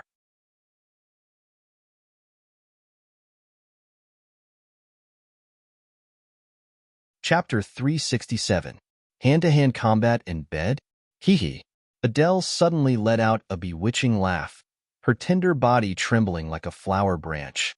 Her watery eyes gazed at Han Shuo, as if there was a pool of spring water in them that wanted to drown Han Shuo in ecstasy. Dark elves and dark dragons were a race of lascivious personalities, especially the female dark elves. At least 7 out of 10 of them were sluts. This bewitching and charming Adele was clearly one of the best. The dark elf elders beside her should be her bed companions. Not only was Adele not shy when talking about this matter in front of so many subordinates, but she also had a rather interested appearance. It seemed as if she really wanted to put down her status and immediately engage in a hand-to-hand combat with Han Shuhua. Hehe, Madam's outstanding beauty and heavenly fragrance charm everyone. If you are really interested in this aspect, I will definitely do my best to accompany you. Han Shua's heart itched at Adele's bewitching smile. This Adele was obviously a thirsty slut, but she was born so seductive. Han Shua wasn't a sanctimonious knight, and he didn't conceal his desires at all. After hearing Han Shua's words, Adele couldn't help but carefully size up Han Shua. The tall and imposing Han Shua was like a javelin as he stood there. He gave off an overbearing aura. His handsome and callous appearance, his imposing height, and his body of muscles that contained wild explosive power simply weren't something that the beautiful but thin dark elf mistresses beside him could compare to. The more Adele looked at Han Shua, the more her heart stirred. Her rosy little tongue even subconsciously licked the edges of her bright red lips. Her peach blossom-colored face was as moving as if she was drunk, extremely seductive and seductive. The sound of saliva swallowing came from the dark elves watching Adele from the side. There were also some female dark elves with other sexual fetishes among them. If it wasn't for their misgivings about Adele's strength and prestige, they really would have pounced on her and swallowed her whole. Young man, you're really an interesting human. Although the humans I've seen also have naked lust in their hearts, they're all more serious than anyone else on the surface. But when they're in bed, they're like ferocious magical beasts, acting out their desires to their heart's content. Hee, you are different from them. You actually dare to not conceal your desires in front of so many people. I'm really surprised. Adele tenderly smiled as she gazed at Han Shua, speaking in a gentle and slow voice. In response to Adele's praise, Han Shua bowed courteously and then looked at Adele with a beaming smile. He didn't say anything, but his fearless aura was naturally released. Hee, if you have the strength that I approve of, I will definitely satisfy your request and have another battle in bed with you. After Adele finished speaking, she slowly walked towards Han Shua and tenderly smiled. Now, it's time to prove your strength. Han Shua was dumbfounded. He then took out the skeletal staff from his space ring and said to Adele, I hope I can satisfy you. Hehe, to be honest, I'm very interested in you. Adele was just about to reply when she inadvertently glanced at the skeletal staff in Han Shua's hand. Her charming face suddenly changed, and she carefully looked at the skeletal staff in Han Shua's hands a few more times. Only then did she say to Han Shua with some shock, the skeletal staff. You're from the Calamity Church? Shocked, Han Shua looked at the skeletal staff in his hand and thought to himself, how can an old fellow recognize the skeletal staff? Since Adele knew about the skeletal staff, she immediately associated it with the Calamity Church. It seemed that she hadn't lived for long, at least not as long as the ancient lizard king Degassi. When did your Calamity Church's tentacles extend into the underground world? What relationship do these lizardmen have with you? Could it be that you want to protect these stupid lizardmen? Without waiting for Han Shua to reply, Adele jabbered on and on. Seeing that Han Shua had remained silent, Adele indignantly said, forget it. If you insist on protecting these lizard men, I will give you face. However, the underground world is our territory after all. If you want to conquer the underground world, we dark elves will definitely fight to the death. Looking at Adele's self-righteous words, Han Shua, who'd been prepared to have a big battle with Adele, suddenly froze in place. From Adele's tone, Han Shua understood that Adele wasn't afraid of him. However, Adele was obviously afraid of the Calamity Church. She actually didn't dare to make a move against the lizardmen just because Han Shua was a member of the Calamity Church. In the entire profound continent, the Calamity Church was an evil existence that caused people to tremble in fear at the mere mention of its name. The Dark Elves, who were also in the evil camp, naturally knew how terrifying the Calamity Church was. Among the various evil forces and races in the profound continent, the Calamity Church was fully deserving of being the #1 dark power. Even Adele, upon seeing the skeletal staff in Han Shua's hand, immediately gave up on enslaving the lizardmen without waiting for Han Shua to open his mouth. For a period of time, the skeletal staff was synonymous with the Calamity Church. Those who possessed the skeletal staff were definitely among the top figures in the Calamity Church. When Adele saw the skeletal staff appear in Han Shua's hand, she undoubtedly treated Han Shua as a high-ranking figure of the Calamity Church and gave up on the idea of becoming enemies with Han Shua. For an evil force like the Dark Elves, they weren't afraid of any country on the continent. The countries on the continent generally wouldn't set foot in the underground world. If another country had limited energy, Adele wouldn't be afraid even if they really entered the underground world. However, the Calamity Church, with its monstrous reputation, was ruthless and persistent in dealing with its enemies. Even if someone in the underground world provoked the Calamity Church, they would face endless waves of terrifying revenge. Adele had just come out from the lower level and didn't want to immediately offend the #1 power in the underground world. Therefore, she took the initiative to give in front of Han Shua. A series of thoughts flashed through Han Shua's mind. Han Shua immediately reacted, thinking that the Calamity Church's name was actually able to make an expert like Adele give in. It seemed that the Calamity Church was indeed worthy of being the most terrifying evil force in the profound continent.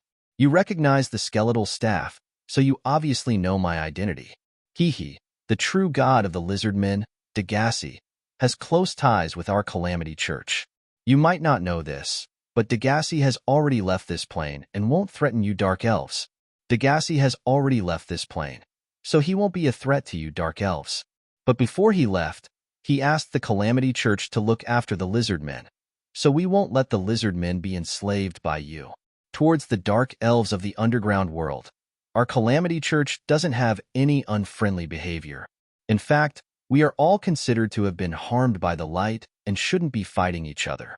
If you can give our Calamity Church some face and don't look for trouble with the lizardmen, I believe that we will have a very pleasant encounter this time.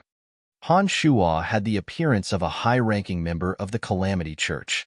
He spoke to the matriarch of the Dark Elves, Adele, in an arrogant yet courteous manner.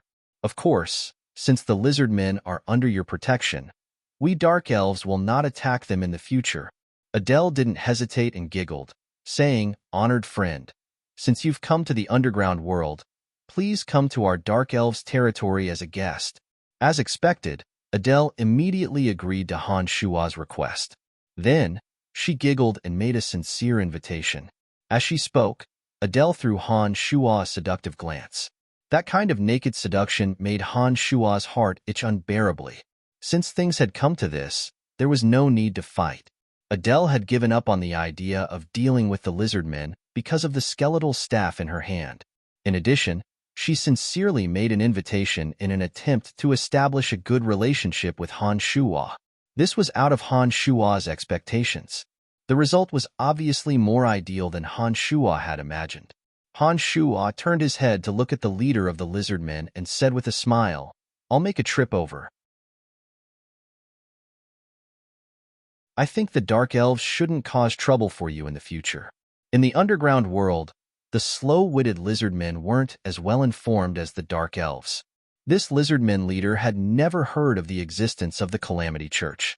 However, from Adele's words, the lizardmen leader understood that Han Shua came from an extraordinary great power. This great power made even the most powerful Dark Elves on this layer feel fear. The Dark Elves were originally the most powerful race on this layer. Now that they had abandoned their internal strife and gathered together, their strength was even more terrifying. In addition, they now had a mysterious group of experts. The lizardmen leader understood that if they really fought to the death with the Dark Elves, only death would await them in the end. Now that Adele had actually taken the initiative to let them go, the lizardmen leader naturally wouldn't be foolish enough to say anything. He only respectfully bowed towards Han Shua and said, "Many thanks, Lord Envoy." Nodding, Han Shua and the bewitching Adele left together, heading straight for the Dark Elves' territory. In this layer of the underground world, the territory occupied by the Dark Elves was the most fertile and vast. Along the way, Han Shua and Matriarch Adele happily chatted and laughed as they headed straight for the Dark Elves' territory. Adele was obviously very curious about Han Shua's identity.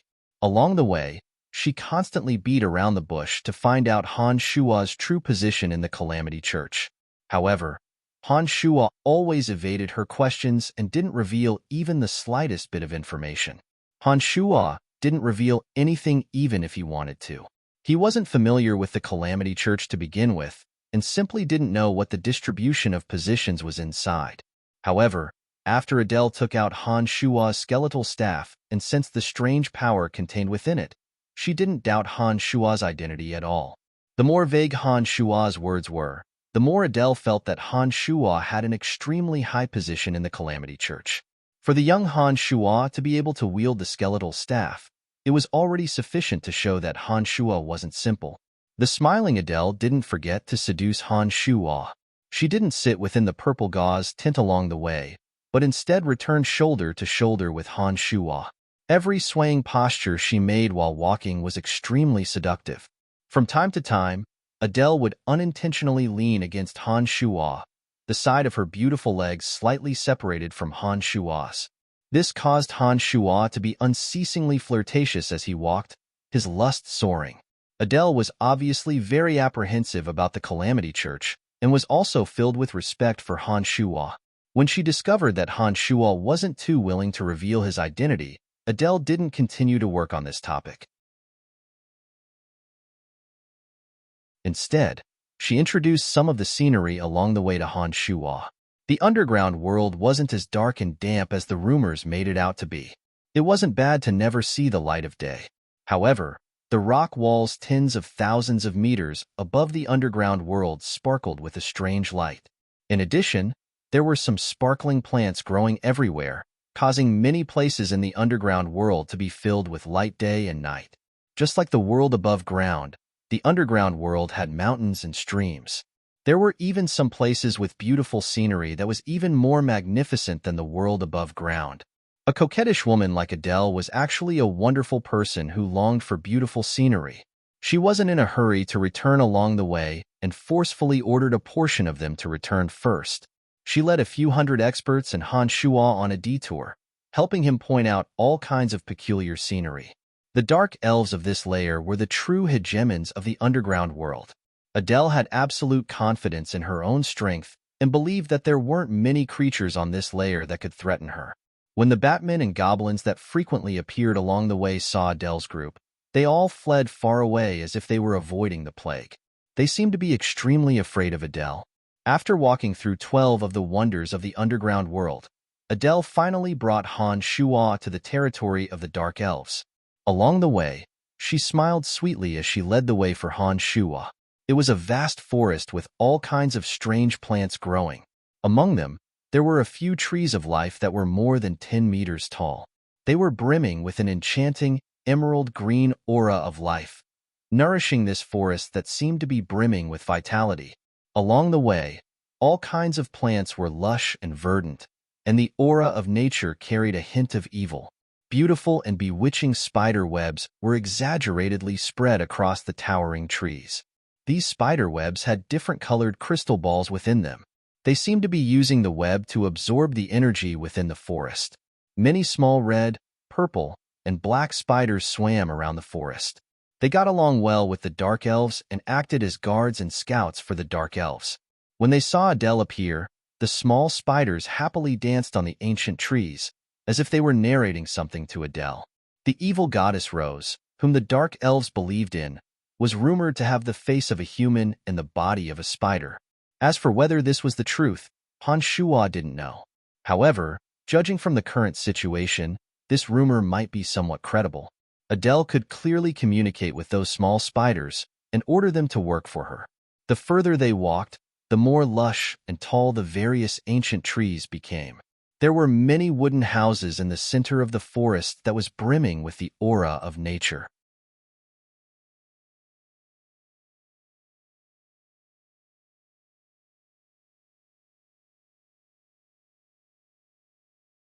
Chapter 368. This was a banquet where guests felt at home. Served by 5 beautiful young dark elves, Han Shua enjoyed fine wine and tender meat extremely comfortably. With Adele's instructions, the 5 young dark elves smiled sweetly as they incessantly urged Han Shua to drink. The scantily clad dark elves intentionally or unintentionally rubbed themselves against Han Shua's body, causing Han Shua's lust to never extinguish. While Han Shua appeared to be drunk and hazy, Adele gave a meaningful glance to the few dark elf elders who had been smiling apologetically. Adele's mistresses withdrew one by one with smiles on their faces. As soon as they left, Adele gave a meaningful glance to the 5 dark elves serving Han Shua. The 5 equally beautiful dark elves undressed in front of Han Shua and threw themselves into Han Shua's arms with a charming smile. Hee, esteemed guest, enjoy their beauty. If you feel that the 5 of them aren't enough to satisfy you, then I will be very happy to accompany you, Adele said to Han Shua with a charming smile. She also took the initiative to leave as she spoke. How about you all just come together? Han Shua unceremoniously moved his hands up and down, rubbing the important parts of the dark elf who took the initiative to throw herself into his arms. He invited Adele with a smile. Covering her mouth with a chuckle, Adele rebuked, "How can that be? I'm the matriarch of the dark elves. I can't serve you with them. Hee, I alone am more powerful than the 5 of them. Only when you satisfy the 5 of them will you be able to make me feel refreshed. Prove it to me first." After saying this, Adele didn't stay behind. She watched as Han Shua began to unrestrainedly lay his hands on the 5 young dark elves. She endured the turmoil in her heart and left with a chuckle. After Adele left, Han Shua unceremoniously pressed a half-naked dark elf who was sitting in his arms under his body. He laughed loudly as he began to fight hand-to-hand. The 12 mystical demons silently left, spreading to the dark elves' territory. 2 of them were manipulating Adele to follow her, to see why she had left at this time. As the wonderful person under him moaned and begged for mercy, Han Shua casually pulled over another dark elf who was blushing and couldn't help but grope her plump breasts. This dark elf had purple skin and a head of deep purple hair. She looked like a blooming purple rose. The dark elf couldn't suppress the desires in her heart and immediately began to cry out in joy under Han Shua's body. Her trembling cries were like a melodious and enchanting tune that stirred one's heart, causing the other 3 dark elves to entangle with each other with flushed faces and ears, giving comfort to each other's empty hearts. Dark elves were notorious for their licentiousness, especially female dark elves. When these 3 dark elves first walked towards Han Shua, 2 of them had bashful expressions, seeming to have a rather reserved charm. However, when the real hand-to-hand combat began, the 2 originally bashful dark elves actually gradually became wild. They had yet to truly enjoy Han Shua, but they had already become chaotic. While fighting the dark elves below him, Han Shua arrived at a luxurious room 2 floors below through Adele, who was closely watched by the mystical demons. The male dark elves of Sikong were all here at this time. Apart from them, there was also a young male dark elf who was also respectfully waiting for Adele. Not far away, Han Shua's room was filled with extremely high-spirited cheers, spreading all the way to this room. Adele's devilishly beautiful face was bright red. She felt as if there was a little worm continuously wriggling in her heart. She really wanted to replace the person under Han Shua's body right now and endure Han Shua's ferocious assault. Subconsciously licking her red lips, Adele forcefully suppressed the restlessness in her heart and asked Sikong, "Tell me everything about the battle you just had with him." Sikong's body was still very weak, and there were still traces of blood on his face and arms. He took a deep breath, lowered his voice, and quickly explained the situation when he faced Han Shua. He then added, "Matriarch, apart from the dense smell of a death mage, this person also cultivates a kind of miraculous fighting aura." "Oh, that's not right. It doesn't seem like fighting aura. In any case, this kind of aura is filled with evil. He should be a high-ranking member of the Calamity Church." "Nonsense. Do I still need you to remind me of this?" Being able to wield the skeletal staff has already explained his identity.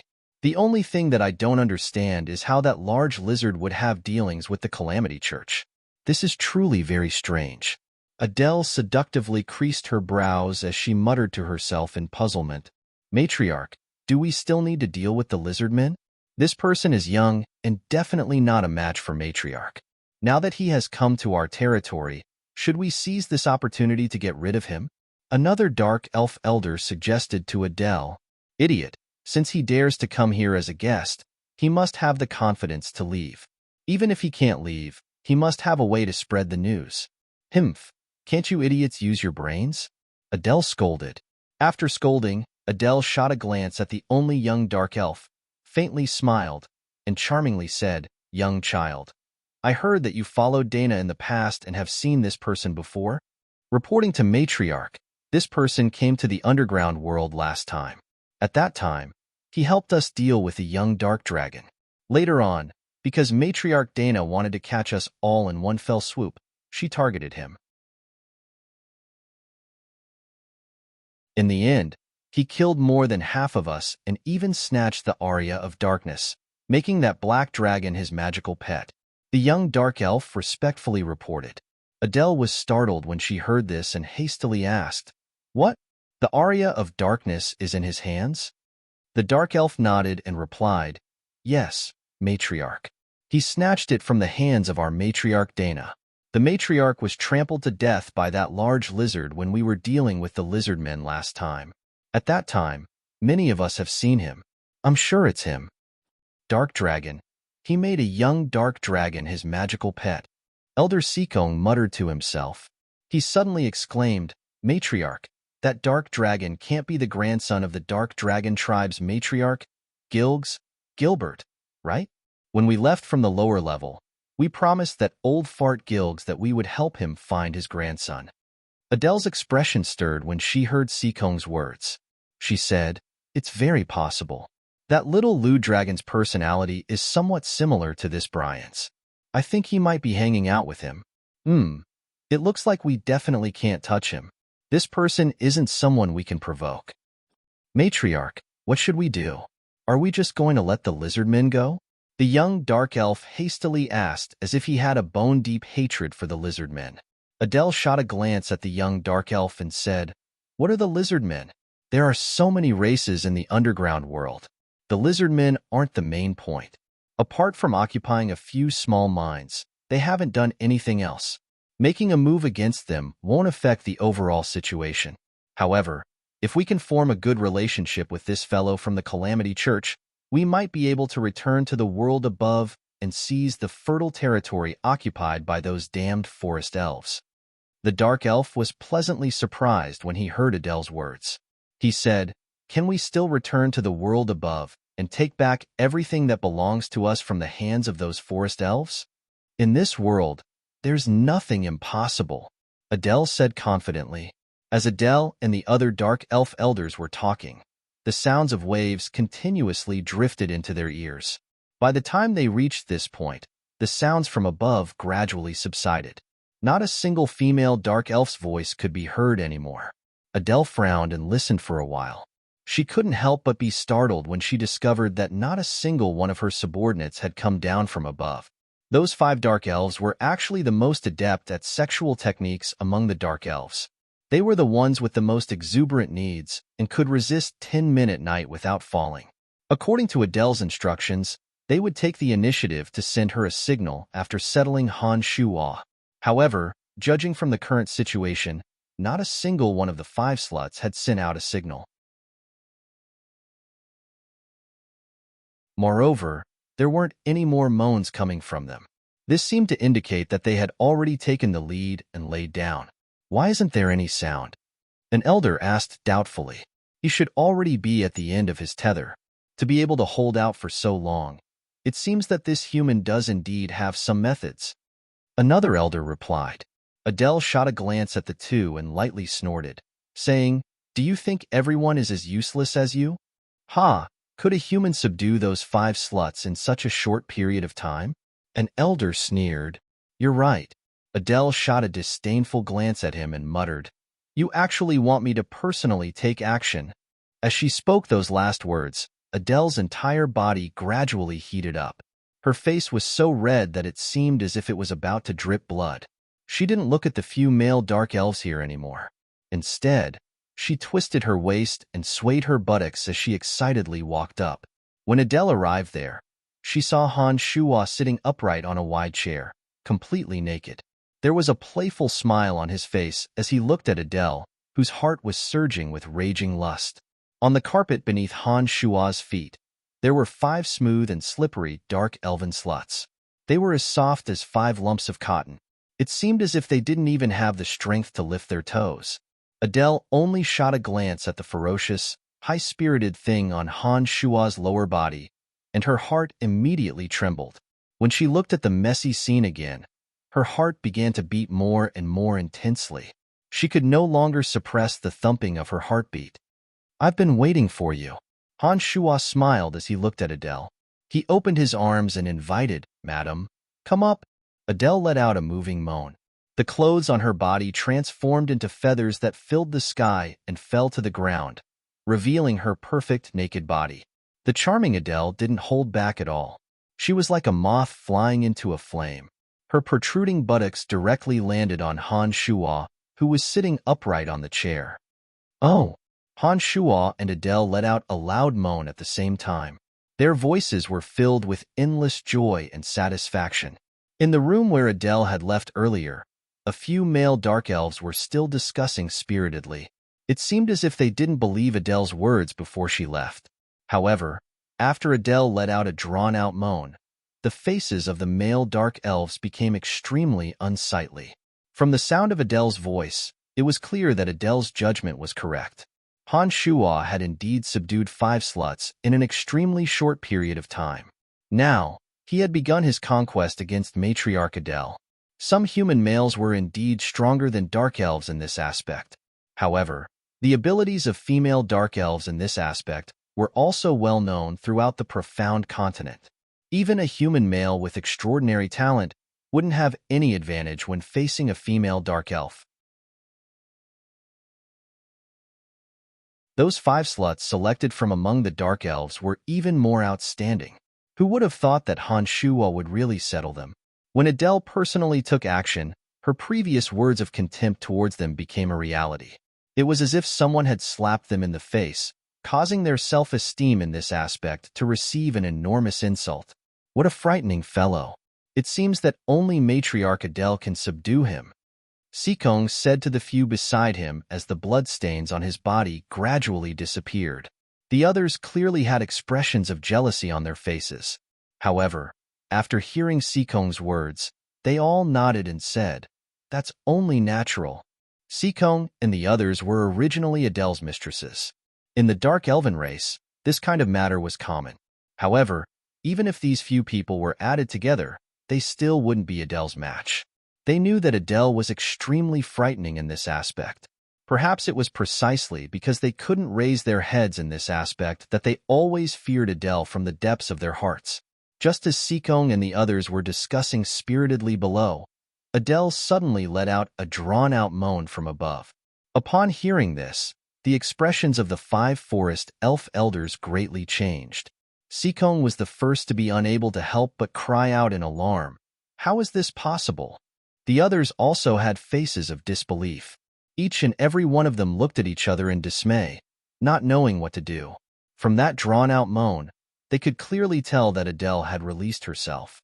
However, before the 5 dark elves could react, Adele let out an extremely carefree moan and suddenly screamed, "No." The 5 dark elves were once again dumbfounded. Among them, Sikong shouted, "He's still coming. Could it be that the matriarch can't take it anymore?" That's impossible. Even if the matriarch has released herself, she still wouldn't say the word no. Perhaps she's using a secret technique to deliberately do so. You also know that the weaker a woman is, the more she can let a man release himself. One of the dark elf elders thought for a moment and analyzed with great experience. After hearing this dark elf elder's words, the other dark elves immediately reacted. Sikong suddenly came to a sudden realization and said, "The matriarch is truly formidable." It seems that her moan just now was also to confuse this frightening human. That must be the case. What kind of person is the matriarch? Such a hot-blooded fellow can also conquer the matriarch. And we've been worrying too much. It seems that the matriarch will have another subject under her crotch. While the dark elf elders were self-righteously discussing, Adele's panic-stricken voice grew louder and louder. She continuously screamed, "No, don't do this, I beg of you." The matriarch's acting is really good. It seems that he won't be able to hold on any longer. Sikong continued to express his opinion.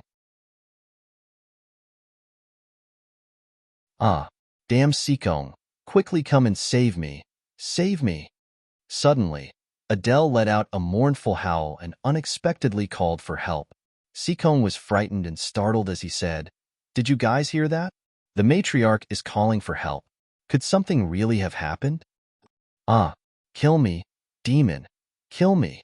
Adele screamed crazily from above. She simply didn't have the slightest hint of joy.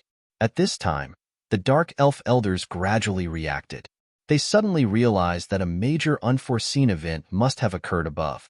With a loud shout, the dark elf elders all suddenly moved out and directly headed towards the top. When they arrived, they saw that Adele had been firmly pressed against the chair by Han Shuo, who was vigorously pouncing on her from behind. Adele's originally radiant and enchanting skin seemed to have been sped up 1,000 times, slowly aging at a speed visible to the naked eye. Adele's long hair gradually turned a grizzled color. Along with this change, Adele's powerful aura slowly flowed into Han Shuo's body. Han Shuo, who originally wasn't too frightening, had his aura continuously rise. "Hey, you guys are here." Han Shuo's large hand firmly pressed down on Adele as he continued his conquest. He turned his head and grinned at the dark elf elders. His smile was somewhat cruel. "Release our matriarch, or else we will kill you." Sikong roared and once again took out the crystal ball he had used last time. "Just wait for a while more," Han Shuo said with a light laugh. The speed at which he moved became more and more ferocious, forcefully attacking in front of the dark elf elders. Soon after, Han Shuo faced the sky and let out a loud roar, his body uncontrollably trembling.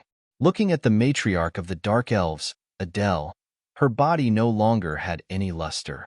The enchanting and devilish Madame Adele had become a grizzled-haired, soft-skinned old elf granny.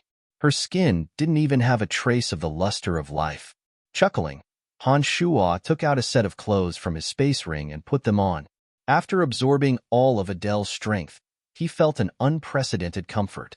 He smiled at the dark elf elders and said, "Adele is dead. You guys should also leave together."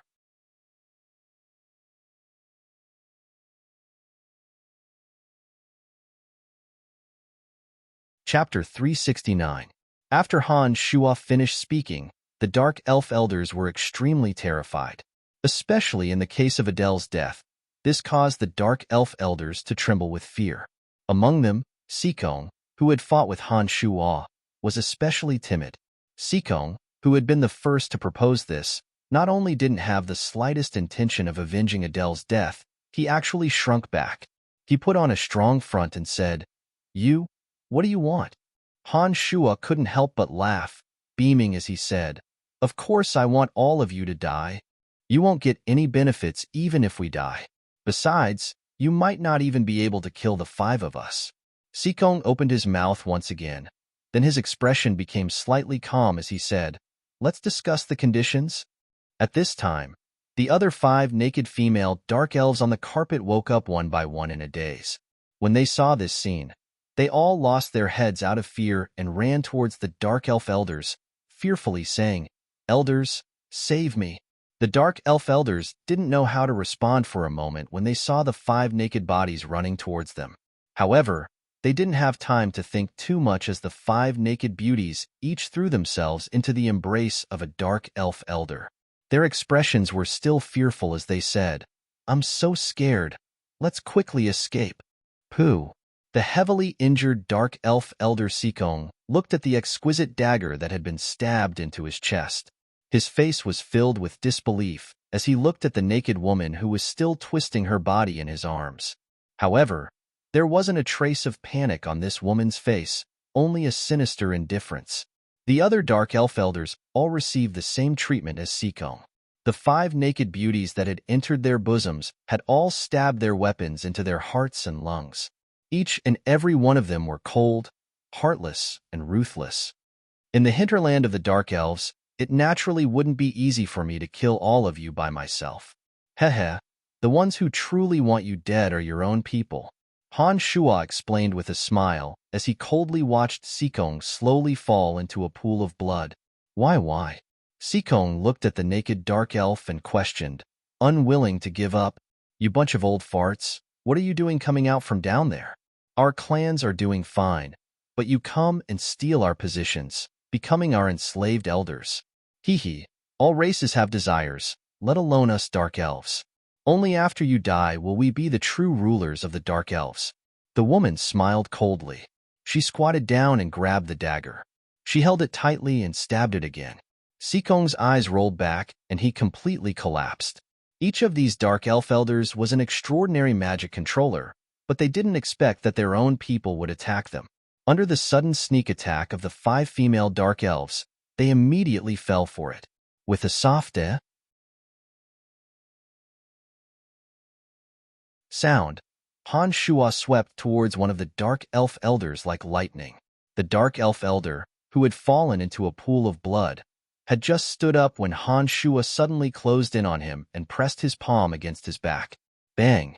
An explosive sound came from within the Dark Elf elder's body. The Dark Elf elder, who hadn't been killed in a single blow, had truly and thoroughly collapsed. Since she was prepared to fight Han Shua hand-to-hand, Adele didn't arrange any Dark Elf guards in the vicinity. She probably understood that her cries would be too loud. As the ruler of the Dark Elves, she naturally didn't want her subordinates to hear her, so she sent the guards away. When the battle ended, the guards still didn't know about the earth-shattering changes that had taken place here. They were still doing what they were supposed to do in the distance. Didn't you not agree to our request? Why did you kill Adele in the end? A female dark elf named Shiran asked Han Shua in puzzlement as she wiped her blood-stained arm on the carpet and put on her clothes that were as thin as light muslin. When Han Shua displayed his extraordinary strength and defeated all 5 of them in a short period of time, Shiran and the others had once proposed this to Han Shua, hoping that Han Shua would help them kill Adele and the Dark Elf elders. However, Han Shua had tactfully declined. Shrugging his shoulders, Han Shua helplessly said, Adele did something to me, so I changed my decision at the last minute. As Han Shua spoke, he let out a light breath. There seemed to be red threads swimming inside his body. 2 small black dots were slowly being chased by the red threads from his shoulders to his palms. Then, the skin on Han Shua's left and right palms suddenly broke open, and 2 tiny blue spiders the size of soybeans drilled out. 2 balls of flame soared out of Han Shua's palms, burning the 2 blue spiders to ashes. Han Shua opened his mouth and blew, disappearing. Originally, Han Shua really didn't intend to make a move against Adele. However, Adele was obviously plotting against him. With Han Shua's separate demon realm, his consciousness could clearly detect all abnormalities in his body. Adele had used 2 small spiders to infiltrate Han Shua's body, obviously harboring unfriendly thoughts. These 2 small spiders had been drawn into Adele's body from under her tongue when she and Han Shua were passionately kissing. Even Han Shua hadn't felt the existence of the soybean-sized spiders when they were passionately kissing. If Han Shua's consciousness hadn't been strong enough, he really wouldn't have known that Adele had secretly done something to him. With Han Shua's temperament, this Adele actually dared to make the first move. Naturally, he wouldn't have any benevolence towards her. In this kind of intense hand-to-hand combat, he suddenly used a secret demonic technique and used the demonic technique of gathering Yin to replenish Yang to absorb the energy in Adele's body bit by bit. This Adele was a strange, dark Grand Magus. Apart from this, there was another bizarre energy in her body. This energy was completely different from ordinary fighting aura. It had some kind of evil energy that could stimulate lust. Han Shua felt a bit of evil divine energy from that energy and guessed that it should have come from the evil goddess Rose. It was precisely because Adele had this bizarre evil energy in her body that the Dark Grand Magus Adele, who was originally only at the Dark Grand Magus realm, appeared so frightening. When Han Shuai used the Aim to replenish Yang secret technique, Adele frantically resisted. However, Adele's body still only had the strength of a mage. When facing an expert like Han Shuai, whose body was as tyrannical as a magical beast, her body's struggles were completely futile. When Han Shuai used the demonic technique to absorb Adele's energy, he mainly absorbed the evil energy that came from the evil goddess Rose.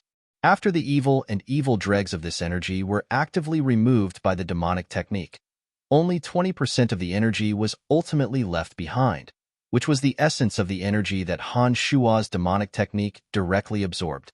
However, even this 20% essence made Han Shuai feel that his demonic yuan had been greatly nourished. The demonic infant in his body was becoming more and more spirited, causing Han Shuai to feel a kind of carefree and unrestrained feeling. As for Adele's mental strength, it wasn't something that could be absorbed using the Aim to replenish Yang secret technique. As Adele struggled with all her might, she continuously attempted to gather her mental strength to attack Han Shuai with dark magic. Unfortunately, under the attacks of Han Shuai's soul tremor magic, Adele was unable to calm her mind and gather her mental strength. It seems that the desires in my heart have been growing stronger and stronger recently. Could it be that I'm about to reach the carnal realm? Han Shuai suddenly had some doubts. During this period of time, whenever he saw beautiful women, he would have a strong desire to conquer them. He also had a desire to immediately kill his enemies. All kinds of desires for battle and slaughter, all had a tendency to spread. Shaking his head, Han Shuai temporarily set aside the thoughts in his heart. He glanced at the 5 already neatly dressed dark elf beauties standing in front of him and said, "All right, these fellows who obstructed your control over the dark elves are all dead. Now we can talk about our matters." Shiran nodded and said, "Leave the rest to us. As long as you take out the Arya of Darkness, we will give you 500,000 gold coins and guarantee that we won't touch those lizard men."